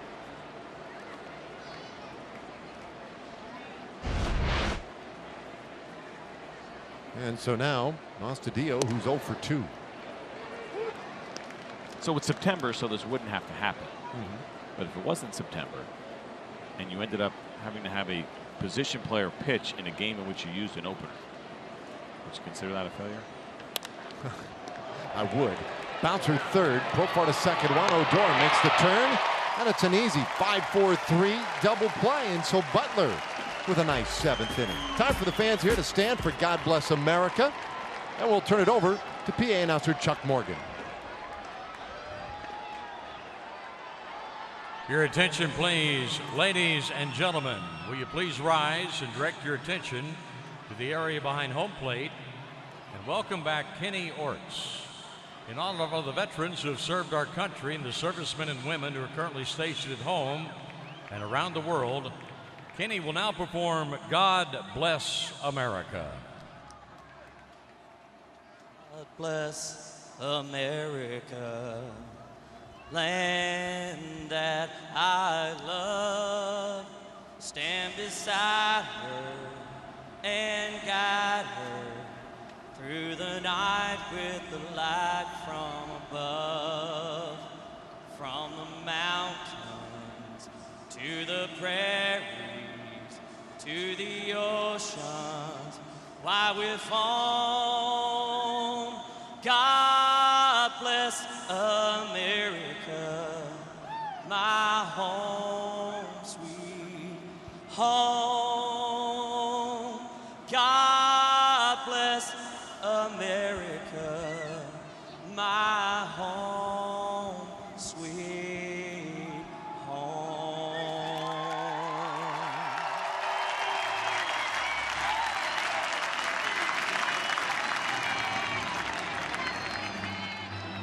Thanks to T-Mobile, you can receive a 20% discount on Fridays for the all-you-can-eat seats in the Home Run Porch. Get your tickets in the all-you-can-eat seats for September 21st. That's the last Friday home game of the year when the Mariners will be here to take on the Texas Rangers. Use the coupon code T-Mobile at texasrangers.com/specials. Don't. All right, bottom of the 7th inning, 12-0. 9-run 6th inning that really opened this thing up for the Rangers. Drew Robinson will lead things off here for Texas in the 7th, and he takes ball 1 from Addison Reed. Addison Reed, 51 games now for him on the year. Those 40 strikeouts in 51 2/3 innings. And you'll see that fastball sits around 91 miles an hour. He's got the slider and changeup as well. Pop up by Robinson, 1 away. Time for a Chevy game break. Let's check in with John Radigan. Yeah, Dave, Shohei Ohtani has not pitched since June the 6th due to elbow problems, but tonight makes his much anticipated return to the mound against the world champion Astros. Of course, a strong outing could continue his pitching future. Many think that's where his future lies. We shall see starting tonight, guys. That'll be a good one to watch. And Shohei Ohtani, listen, I think he can do both. I mean, he hasn't been like an okay, decent hitter. He's been impact and a guy that you can put in the middle of the lineup. He's been pretty good on the mound, too. Yeah, it's really incredible to see. So I heard a great suggestion for him. All right. You know, people like to solve problems. Yeah. I don't really know what the problem is, except that, you know, he did get hurt. He had to miss some time. Tochi hits this ball well out to left center field, and that one gets down and rolls to the wall. Tochi with good speed. He'll turn and head for third, and he's in there with a 1-out triple.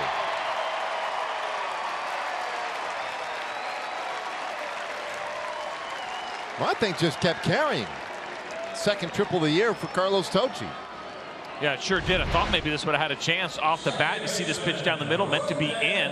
So that allowed Carlos Tocci to get the arms extended, and he put a real good swing on this. And what an effort by Cave. He actually had a chance to catch that ball. I didn't think he had any chance off the bat. Did a nice job of running it down, but couldn't get there ultimately. And then Carlos Tocci, right out of the box, knew that there was going to be a chance for extra bases. A double for sure if it got down, and then as soon as he saw it hit, he turned him on right about here. And cruises in for an easy triple. The 11th extra base hit of the ball game for the Rangers. And now Tocci just 90 feet away with one out. I hope that suggestion's better, more exciting than that triple. Kind of hard to follow that. Yeah. But I like this. Dan O'Dowd. Yeah. Said, you know, I don't think it's time to make a decision. You know, some people suggesting, should he pitch, should he hit? Dan O'Dowd, I thought, came up with a really great idea. You can shoot it down for me, but I loved it. Why not make Shohei Ohtani your closer and let him play in the field? He could impact every game with his bat, or let's just say 80–90% of them anyway with his bat. He's a good athlete, could play somewhere defensively for you. And then when you need him late in the game to shut it down, there he is, ready to go. So he would hit every day then, so you wouldn't feel like you had to play in the field, let's say 6 days a week. Well, because you lose the right, they don't let him hit the day before, the day of, and the day after, right? So there's 3 days in a row where he's not part of their lineup, and you'd love to see him in there a little bit more. Yeah. So I could see why you would go down that path a little bit, and trying to figure out a way to maybe make that happen. Do you think it in any way is less pressure on the arm, or is it more? It's probably more, right? Because the other issue you run into, let's just say he's playing left field, and you're down by 2, or he's on deck, and he hits the go-ahead home run. And now it's the 9th inning, so he can run down and get warmed up. Right? He hits a go-ahead home run in the bottom of the 8th inning at home. Next guy makes it out, inning's over. He hasn't thrown a pitch yet off the mound. Now he's got to go close it out. Yeah. Well, maybe you could have a co-closer, right? So maybe there would be some instances where you go with, you know. That's a lot to ask. Even if you had a guy that say you get the first hitter to give him enough time to warm up, put your stuff down, you got to go into the field. And the other issue for me there, I guess, would be where's the greatest value? Him starting once a week, because they only do it really on Sundays right now, or him as a reliever that's available to pitch, 3 to 4 days a week. And hitting. And hitting, yeah. I always wonder about, could they give one of those days back? Does he have to have all 3 of those days off from hitting? Could he hit the day after he pitched? It's usually a big workout day. Could he hit the day before? I think I'd rather find a way to get one of those days. Or can he not hit when he pitches? Every other National League pitcher does it. Yeah, I don't know. I mean, I will say, I'm sure they have done plenty of due diligence on this to figure out how it's going to affect him physically. But I thought that was kind of an intriguing idea anyway. 2-2. Yeah, I think it's actually be a lot more physically demanding for him to do that. And what are you going to do in a tie game? Does he not play out the outfield tie game in the 8th inning? Right, wherever he's playing? Like, the problem with the closing situation is that it's never clear as day. How many times do you see your closer get up and not go into games? Well, how much do you need to warm up? He needs it, I think, especially as a starting pitcher. He's only been a starter, so he needs quite a bit. High fly ball, center field by Odor, and Cave able to get to it. Tocci will tag. He scores easily, and it's 13-0.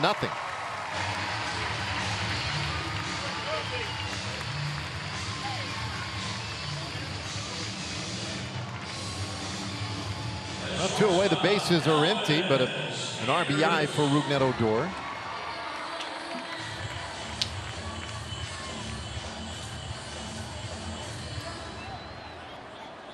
Also, by the way, I was thinking about that whole Belial situation with Adrian Beltre. And you pointed out, it just didn't look like a guy with intent. Well, he has been working on a new delivery. He has not gone out on a rehab. He had pitched 2 simulated innings since like August 6th.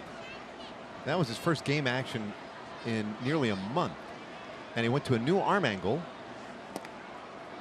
And that was the first time he had tried to run it out in a ball game, and 1 pitch in, he hits a guy. It's gone. I wonder I mean, really, you factor that in, just seems like a stretch. Yeah, and Alan Porter's probably not factoring any of that in. No. But you're right.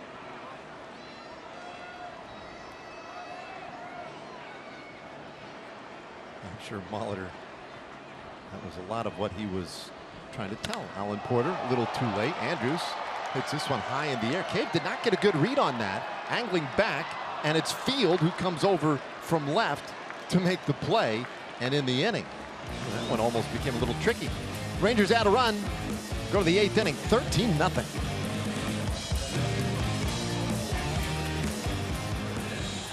Well, the numbers pretty much tell you everything. 3 errors for the Angels. The Rangers have been swinging the bat with a Blom today. Lead 13-0.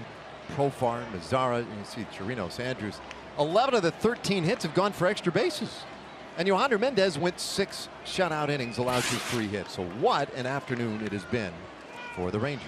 Yeah, so many great developments throughout this one. I think the Mendez start was really important for him. He's trying to get back on the good graces with the Rangers and hit the reset button. Emily touched on that earlier. That incident in Kansas City is behind everybody now, and it's just really helpful if you come and pitch well your first time. And it's not fair to say it's going to happen all the time. You expect it and say it had to happen, but it's just really helpful that it did happen. And he threw the ball well. He made a really big pitch back in the 6th inning that kind of dictated the way the outing went. He was trusting his defense throwing strikes for that 3-2 count. He was able to come back and strike out Logan Forsythe to start off the 6th inning. I thought was huge for him. And he got the next 2 guys out, was able to finish those 6 innings. If he doesn't execute that 3-2 pitch and he ends up walking Logan Forsythe, it's probably 5 1/3 or 5+, and he's out of there. It's still a good outing when you get the runs like he got today. But I thought that was really big, and he did a nice job of getting the next 2 hitters after that. It's a good day for Mendez. Eddie Butler threw a scoreless 7th inning. And out here in the 8th. In fact, the Twins have sent just 3 over the minimum for the game. And 1-2 the count on Jake Cave.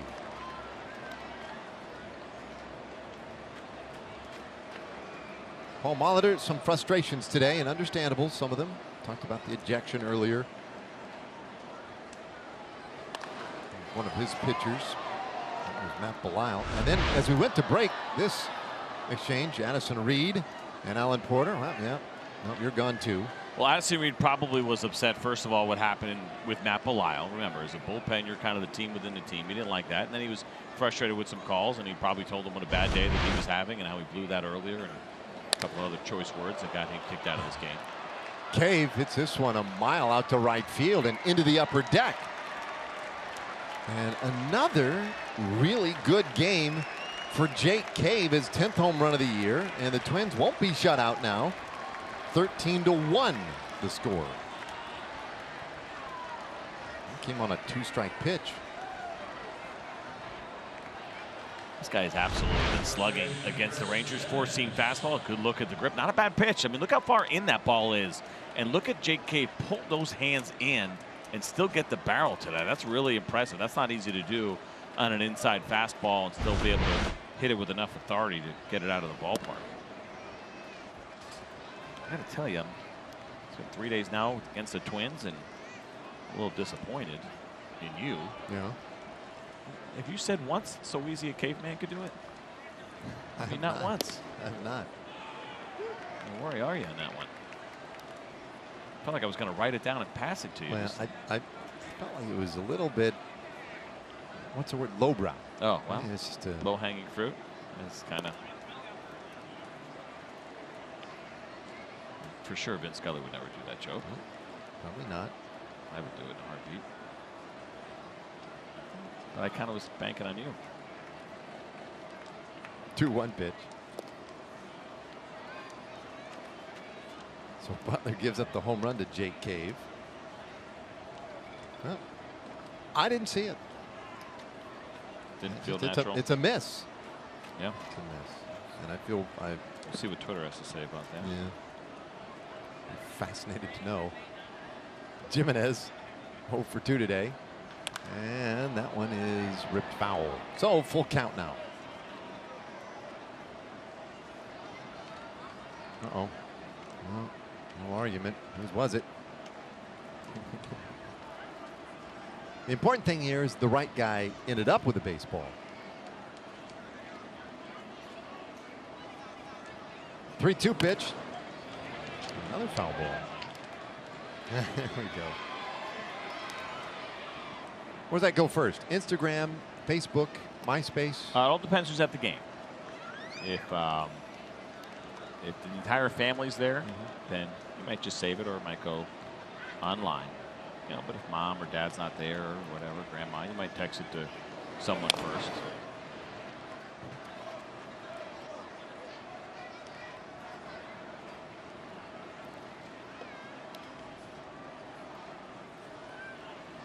You know, he looks like that wasn't his first rodeo.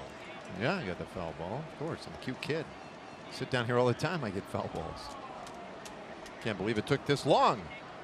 3-2. Now, that one won't quite get to him. Nice play by the ball girl.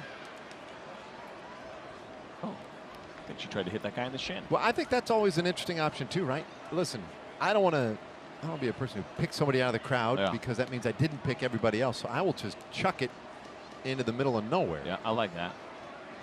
I let you guys fight over it. She could probably reach the mezzanine, that second section too. Yeah.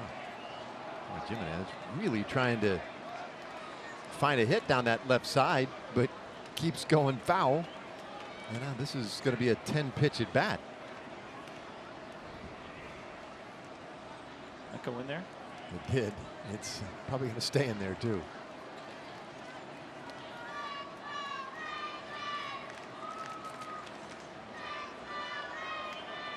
I'm going to go out on a limb and say that's the last foul ball at Globe Life Park that goes in there. Watch this one. Please do. I mean, there's not much of an angle. It's not easy to. I don't think you can stand there with a fungo.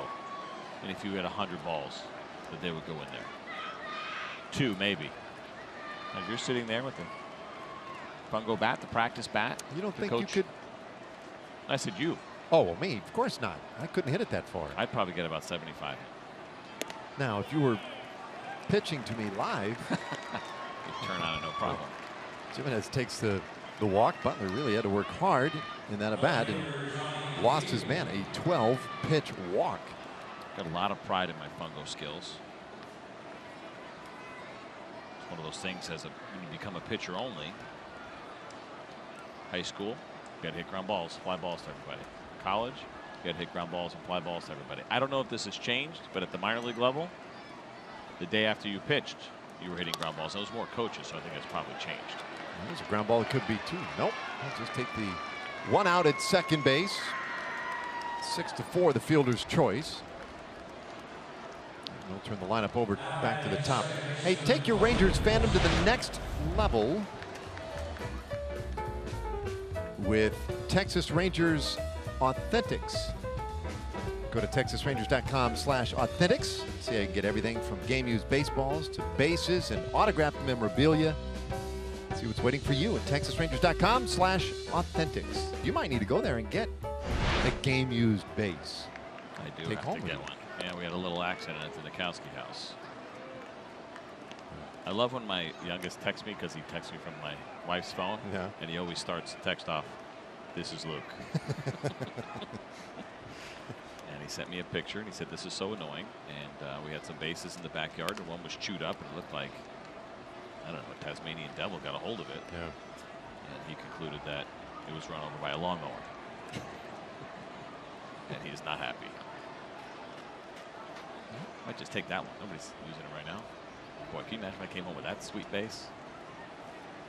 Hopefully you wouldn't run it over with a lawnmower again. I think those would hold up a little better. They would. Yeah, no doubt. I used the lid on the big metal garbage can in the garage where we used to keep the dog food when I was a kid. And put those huge bags out in this big sort of metal tin. Anyway, I used the lid one day as a youngster. And of course, you know, when you're hitting, you like to pound on top of home plate. Yeah. Anyway, my dad didn't like that. Sound. He didn't like the finished product. Oh, yeah. Which was a bashed lid that no longer fit. Like there was a hailstorm. Yeah. You said garbage can lid or dog food? Well, so like it was a Medium garbage size. can, a round Yeah. garbage can. It was probably about, I don't know, 2 feet, 3 feet tall. Yeah. I'm with you. Whatever it takes, garbage can lids. Now, the metal ones are a little bit safer. The plastic ones, you'd step on it and then you'd slip. Slide, yeah. Bouncer toward third. Profar, nice pick. Throws over to first base. 2 away. Yeah, you hear the various phrases people have for people who completely trigger and lose it, whatever the case. So I remember distinctly. That would do it. Dad triggered Sure. at that moment when Listen, I discovered that. I'd probably bite my tongue, but I would have a hard time with that as well. Anytime the top doesn't fit on what it's supposed to fit on because the kids were using it as a base or tapping it every time, that would probably annoy me as well.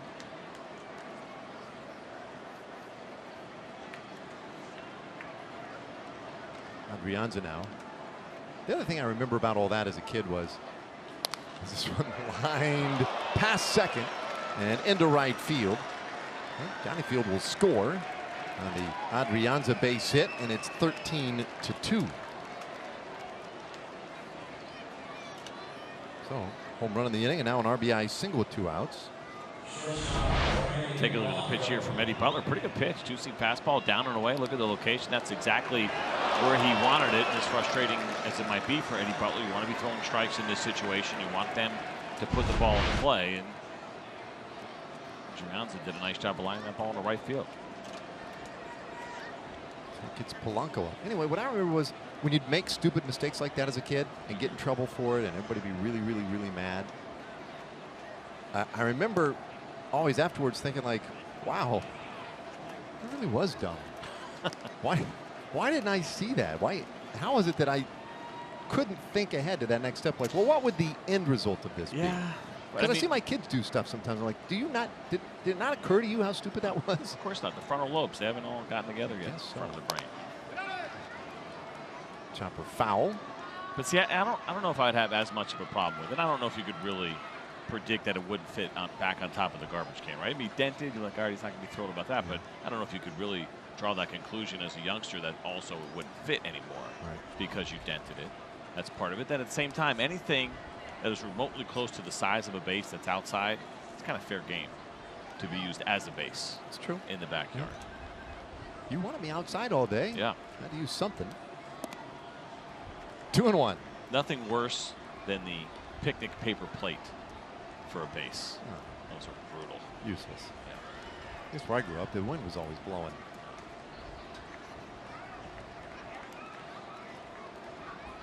Butler's 2-1. A little bit off the plate. Well, the Twins showing a little life here in the 8th inning. A 13-2 ball game. Butler trying to complete 2 innings of work. And then I would gather he would turn it over in the 9th inning.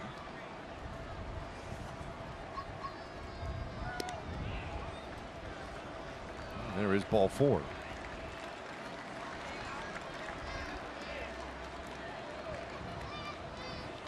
So a couple of men on base. And that will necessitate a mound visit now as Doug Brocail charges out there quickly.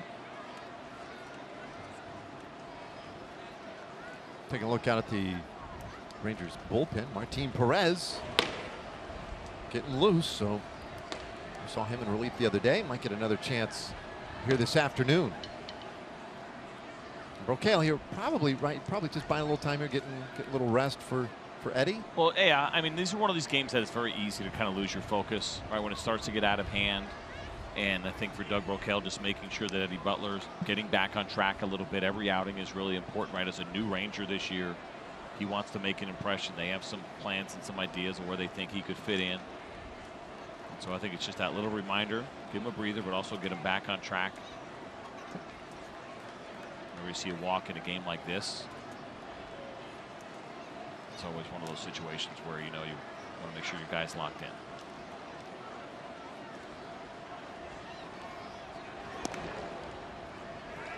It's a corner call now on Robbie Grossman. So a couple of base runners out there for Grossman. Has 2 hits already today. Butler toiling now. That's his 31st pitch of the inning.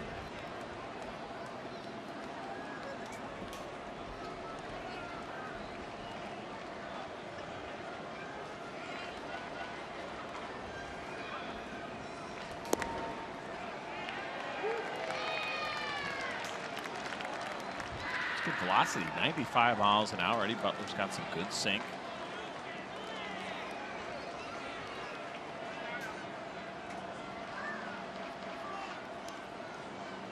Let's see if he can get that final out of the inning. The 1-2 pitch and a swing and a miss. Strike 3. So he strikes out Grossman, and indeed the inning is done. We'll go to the last of the 8. Rangers leading by 11.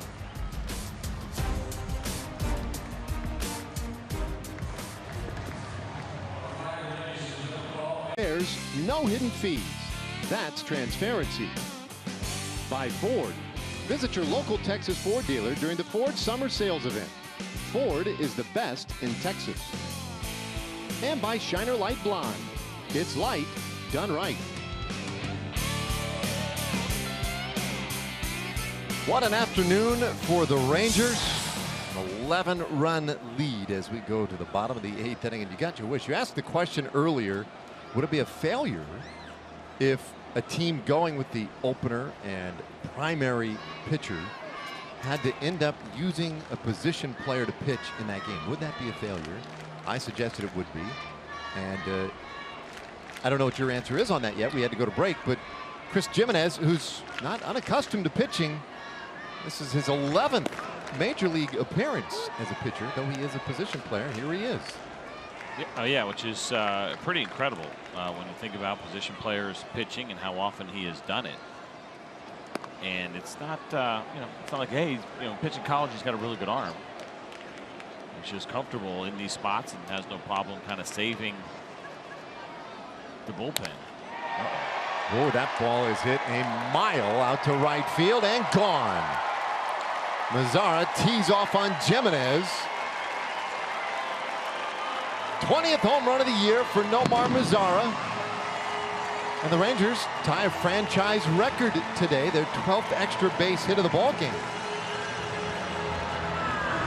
That felt like slow pitch softball, right? As far as the speed of the pitch and even the swing from Nomar Mazzara. Sometimes it's really difficult for big league hitters to hit slow pitching.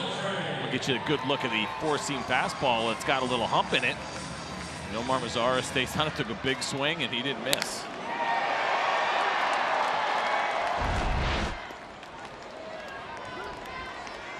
So now Adrian Beltre, he takes a strike.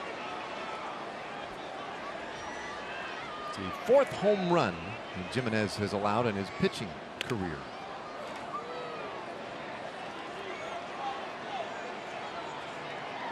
And there you go, 12 extra base hits today. The last time the Rangers accomplished that, 1986 against the Twins. Beltre hits this ball out to left field, drops in, base hit. Oh, he took a healthy cut at that one, too. Good base hit by Adrian Beltre. So we talked about it. Sad news at the Mikowski house this afternoon. There it is. Oh, no. I mentioned maybe Tasmanian Devil, but I'm pretty confident the landscaper did that to the base. So I'm not going to. I didn't run over with the lawnmower, that's for sure. But we'll get that situation rectified. Yeah. That little guy's not happy about it at all. He loves his bases and the little setup that we got in the backyard where he can play his wiffle ball games by himself, and we play back there. So that's what we got to bring home. One of those right there. Yeah. I mean, they will. They got 3 bases, right? They got extra one. They wouldn't know, would they? I mean, you know people. Lukey, he'll take care of it. Don't worry, man. There's only one way to find out, I guess, right? If I'd get in trouble. You can always ask for forgiveness later. To Shields. Pinch running here for Beltre. Oh, you mean I wasn't supposed to take those? My bad. I mean, that would bring a whole new meaning to the phrase stolen base. So easy, Cape. The little squibber toward third, and that's going to end up an infield hit for Jurickson Profar.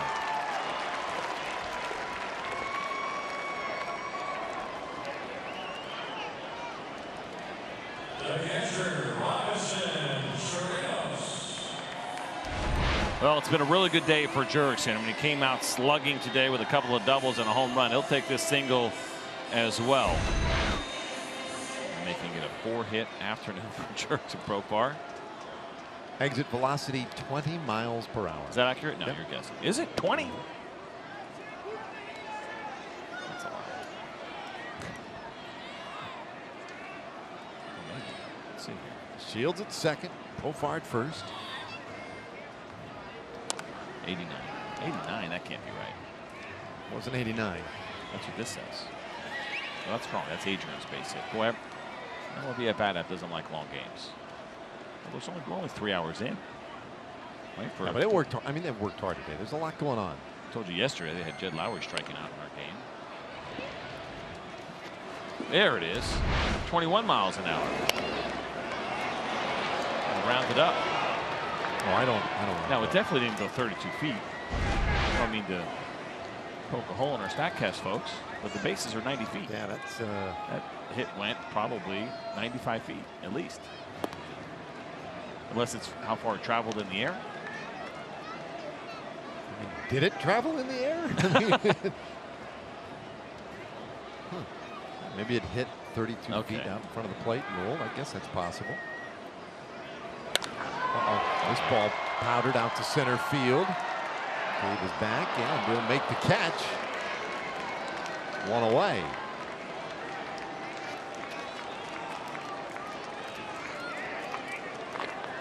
Well, MLB At Bat is your .1 Rangers app. You can customize your experience to catch every moment this season.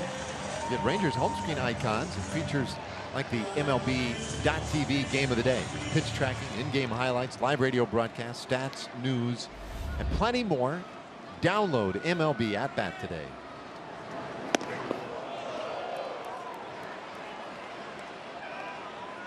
Guzman also taking a Herculean rip. Double and a single today has scored a run. Well, I got to believe that after the rest of the Rangers hitters saw what Nomar Mazara did and the big swing that he took, eyes were lighting up a little bit for the rest of the guys coming up this inning, and they're going to look for their opportunity to pad those numbers a little bit against Jimenez.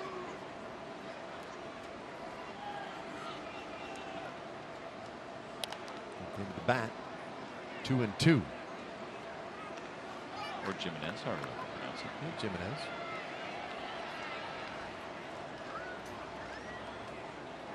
Well, in here just to help his team out, soak up these last couple of outs.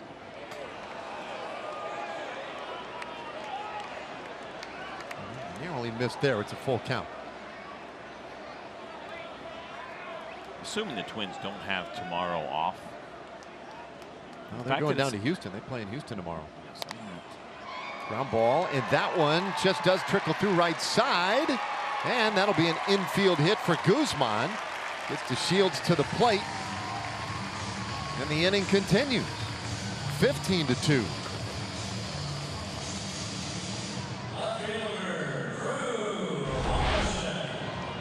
Take a look at this ground ball hit by Ronald Guzman, and kind of right in between when you're playing those shifts. Right, we talk about this a lot. It creates some awkward situations for defenders that they're not used to being in. I think it's interesting enough that they were shifting even with, does a shift work when you have a position player pitching? Like, the numbers still I don't know how you could have the data to say that with any legitimacy. It just doesn't make any sense. Now, I mean, if a guy's throwing, 68 to 70 like we're seeing here, or even lower, I would play everybody to pull. If you're going to try to get those outs, I think I'd go away from my traditional shift and just go ahead and put 4 infielders on the right side here for Drew Robinson. That's a good absolutely. Pops it the other way. Foul. 1-2. But the reason I was asking just about the day off, it's pretty hard to imagine that in September you would have to have a position player pitch. Yeah, that's the one that's a little tougher to swallow, and certainly Paul Mahler doesn't love the idea of having to do this. Robinson hits this one deep to right, and it is gone. Upper deck home run for Drew Robinson. A 3-run shot. Now it's an 18-run afternoon.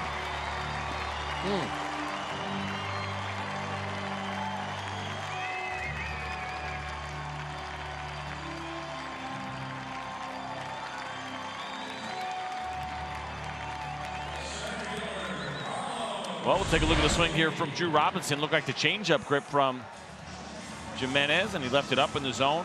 We saw the earlier pitch at 62 miles an hour that Drew looked at and saw. And staying balanced so difficult to do when you're facing pitching that slow. This ball 407 feet. Pitch was 68 miles an hour. Tochi loops one out toward left field. And Johnny Field able to make the catch. 2 gone. I feel like I've seen a handful of position players pitch in the big leagues over the years. And pretty much always it works out that they're the ones that turn in the scoreless inning, whatever, have the real efficient frame. I don't think I've seen one of these. Is this one ripped into right by Odor, and he has another hit.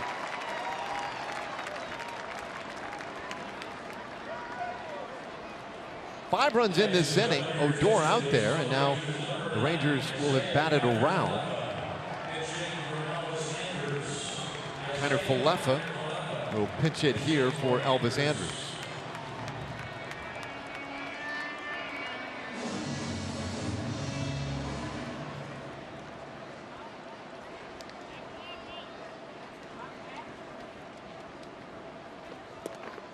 He takes a strike. So 6 home runs today by the Rangers.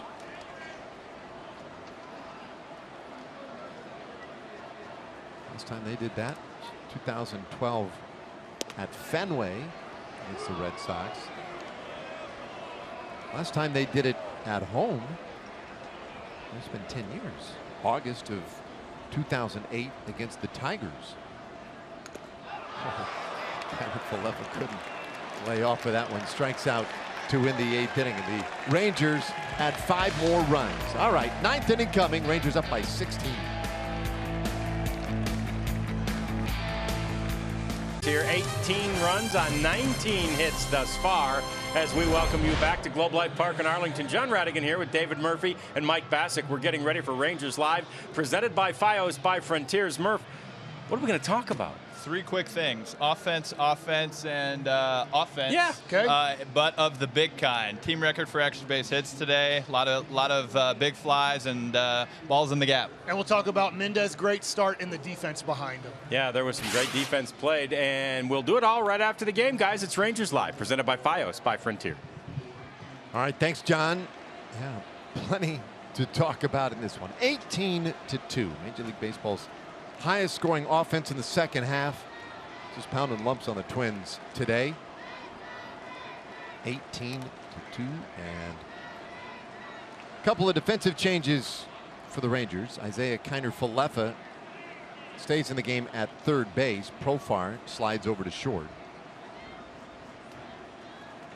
And Eddie Butler off the plate the ball to Max Kepler. Yeah, I mentioned that when Eddie Butler came in, that Jeff Bannister could probably envision him going at least 2, maybe 3, and it is going to be 3 that they're going to ask him to finish off this game. And if he could, that means Dave Raymond. Save time. That's right. Weak fly ball center field, 1 away. Who had the save earlier this year in a blowout game for us? There was a situation where somebody threw 3 innings. Got a huge save. Might have been Eddie Butler. He has one this year. Was with us. That's a very good question. Yeah, it was. He has a save with the Rangers this year. I wonder if that was might have been that game, one of those games. He had the 1-pitch win. That's what it was. He had the back-to-back outings where he had the 1-pitch win, and I think he had a 3-inning save in his next one after that. Yeah, he won at Arizona on July 30th. And then 2 games later, he got the save against Baltimore in that 17-8 shellacking here. Base hit to center field. Twins have a man on here with the 9th inning.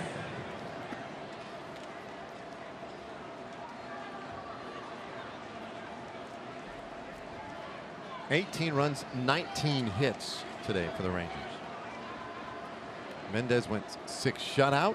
Butler trying to notch the save completing these last 3. He did give up a couple of runs last inning. Cave stands in and takes a strike.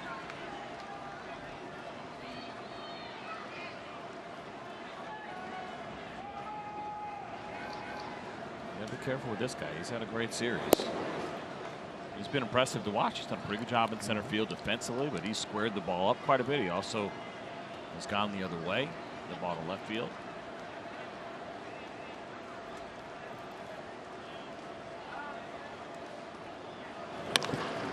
Popped up foul, out of play. 1-2 the count.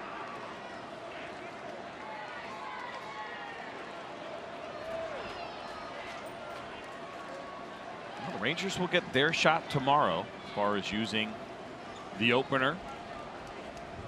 Didn't go as well today for the Twins. Let's hope the Rangers' philosophy will work pretty well. I think it's interesting with a guy like Jurado coming in after the fact. Right, and Jeffrey Springs started off. Jurado come in afterwards. And also interesting, I think, to ponder a little bit for Ranger fans. Little roller second base. Odor to second, 1. No relay offered. We'll take the lead runner out of the equation. 4-6, the fielder's choice. Ford pitching probables tomorrow. Opener against the Angels. And indeed, there will be an opener. Jeffrey Springs will be the opener for the Rangers, with Jurado coming on as a primary pitcher. And Shoemaker will have the start for Los Angeles. Anyway, so think about this. So we just saw a really nice outing for Mendez. Jurado also a guy who's not going to rack up a ton of strikeouts, right? We know that he uses that 2-seam fastball. It's a good one. Lots of ground balls. This ball hit well out to left center field, and it is gone. A home run. So Chris Jimenez. It's a home run after giving up a couple last inning. So there's going to be a little karma there going his way. That's going to be some good trivia. Who's the last pitcher to give up 2 home runs in an inning and then come back and hit one the next half inning? Pitcher or position player pitching? He was pitching. And if you look at him in the... Well, because, I mean, I think it's probably happened with some frequency in the National League. Right? So gave up 2, came back and hit 1? Maybe. Or how about in the American League? The American League, very rare. Maybe the only time it's ever happened. So I was going to say, though, something to keep in mind with the Rangers as you look at a couple of these pitchers getting their opportunities. They're contact guys, and the defense was fantastic today. But that's probably, you know, it's always possible, depending on how the season finishes, that Mendez and Jurado could be in the rotation next year. They could be battling for spots in spring training. We'll see how things finish out this year. But when you start building your roster, you also have to think about what kind of pitchers you have. And contact pitchers means you got to have pretty good defense. Otherwise, it's not going to work, right? If you have a team that is focused on offense and maybe you give up some defense because of it, but you have contact starting pitchers, that's probably not a great formula. With Mendez and now with Jurado, and the defense is good here, not a problem, but just something to keep an eye on how important that defense is, how important using the shift will be. Fly ball out to right field. Mazzara puts it away. This one is over. And what an afternoon it was. 18-4. The final score here this afternoon. Eddie Butler did complete those final 3 innings for the save. Yohander Mendez, excellent start with a 6th shutout to get the win, and he got just enough offensive support from his teammates. 18-4, the final score. He certainly did. That brings us to our Southwest Airlines player breakdown, and we are indeed going to take a look at the work that Yohander Mendez did this afternoon for the Rangers, throwing lots of strikes, going right at these Twins hitters early on, and then, as I mentioned, relying on his defense. Great play here by Ronald Guzman at first. Nice job by him, fielding his position a couple of times as well. And then we mentioned in that 6th inning, making that huge 3-2 pitch, which that was the first out of the inning. He got his next 2 batters after that, and that turned it into 6th shutout. And Jeff Bannister very pleased with what his left-hander did today, and a good step in the right direction as Mendez kind of works back from what happened earlier this year and getting back in the good graces of the Texas Rangers. He deserved it today. He did an excellent job here on the mound. That's his first big league win. So congratulations to Yohander Mendez. Butler, as we mentioned, with his 2nd save. Lots of individuals you can talk about offensively today. But Emily Jones has picked out the youngster. There's Nomar Mizara. Thank you very much, Nomar. Hello. 18 runs for you guys today. The offense really has been the best in the American League since the All-Star break. Why do you feel like you guys are clicking so well? I mean, when I was hurt too, I was watching the guys too, doing what we're doing right now. It was a lot of fun, and we're playing together. We, having good at bats, taking to our approach. That's really hard to do, but in games like this, we gotta do it. Don't give away at bats and try to keep the lineup moving and things going nowhere right now. And hopefully we'll continue to do that to finish strong. For you, you've had the thumb injury. I know it's still bothering you. For you to be able to put up the results that you have with that still lingering, what does that say? Well, just try, have just one swing in a bat. Just try to put a good swing on it and try and make a good contact. And that's it, because still not 100%, and but it is what it is. I got to go out there and still do my best. And a little bit of a road back for Yohander Mendez. To see him to come out and have the start that he did today, how encouraging is that as his teammate? Yeah, that's pretty good. He did a great job. 1-6 inning like that. He's a young guy too, and he gave us a good view. Nomar, thanks for the time. We appreciate it. Good. Congratulations on the win, guys. I'll send it back up to you. All right, thank you, Emily. Nicely done. 18-4, our final score. John Radigan, David Murphy, and Mike Baxter back at the studios. Plenty to give you after this one today. For CJ Nikowski, Emily Jones, and our entire crew, I'm Dave Raymond, inviting you to stay with us. Still plenty more to come after this Rangers win today.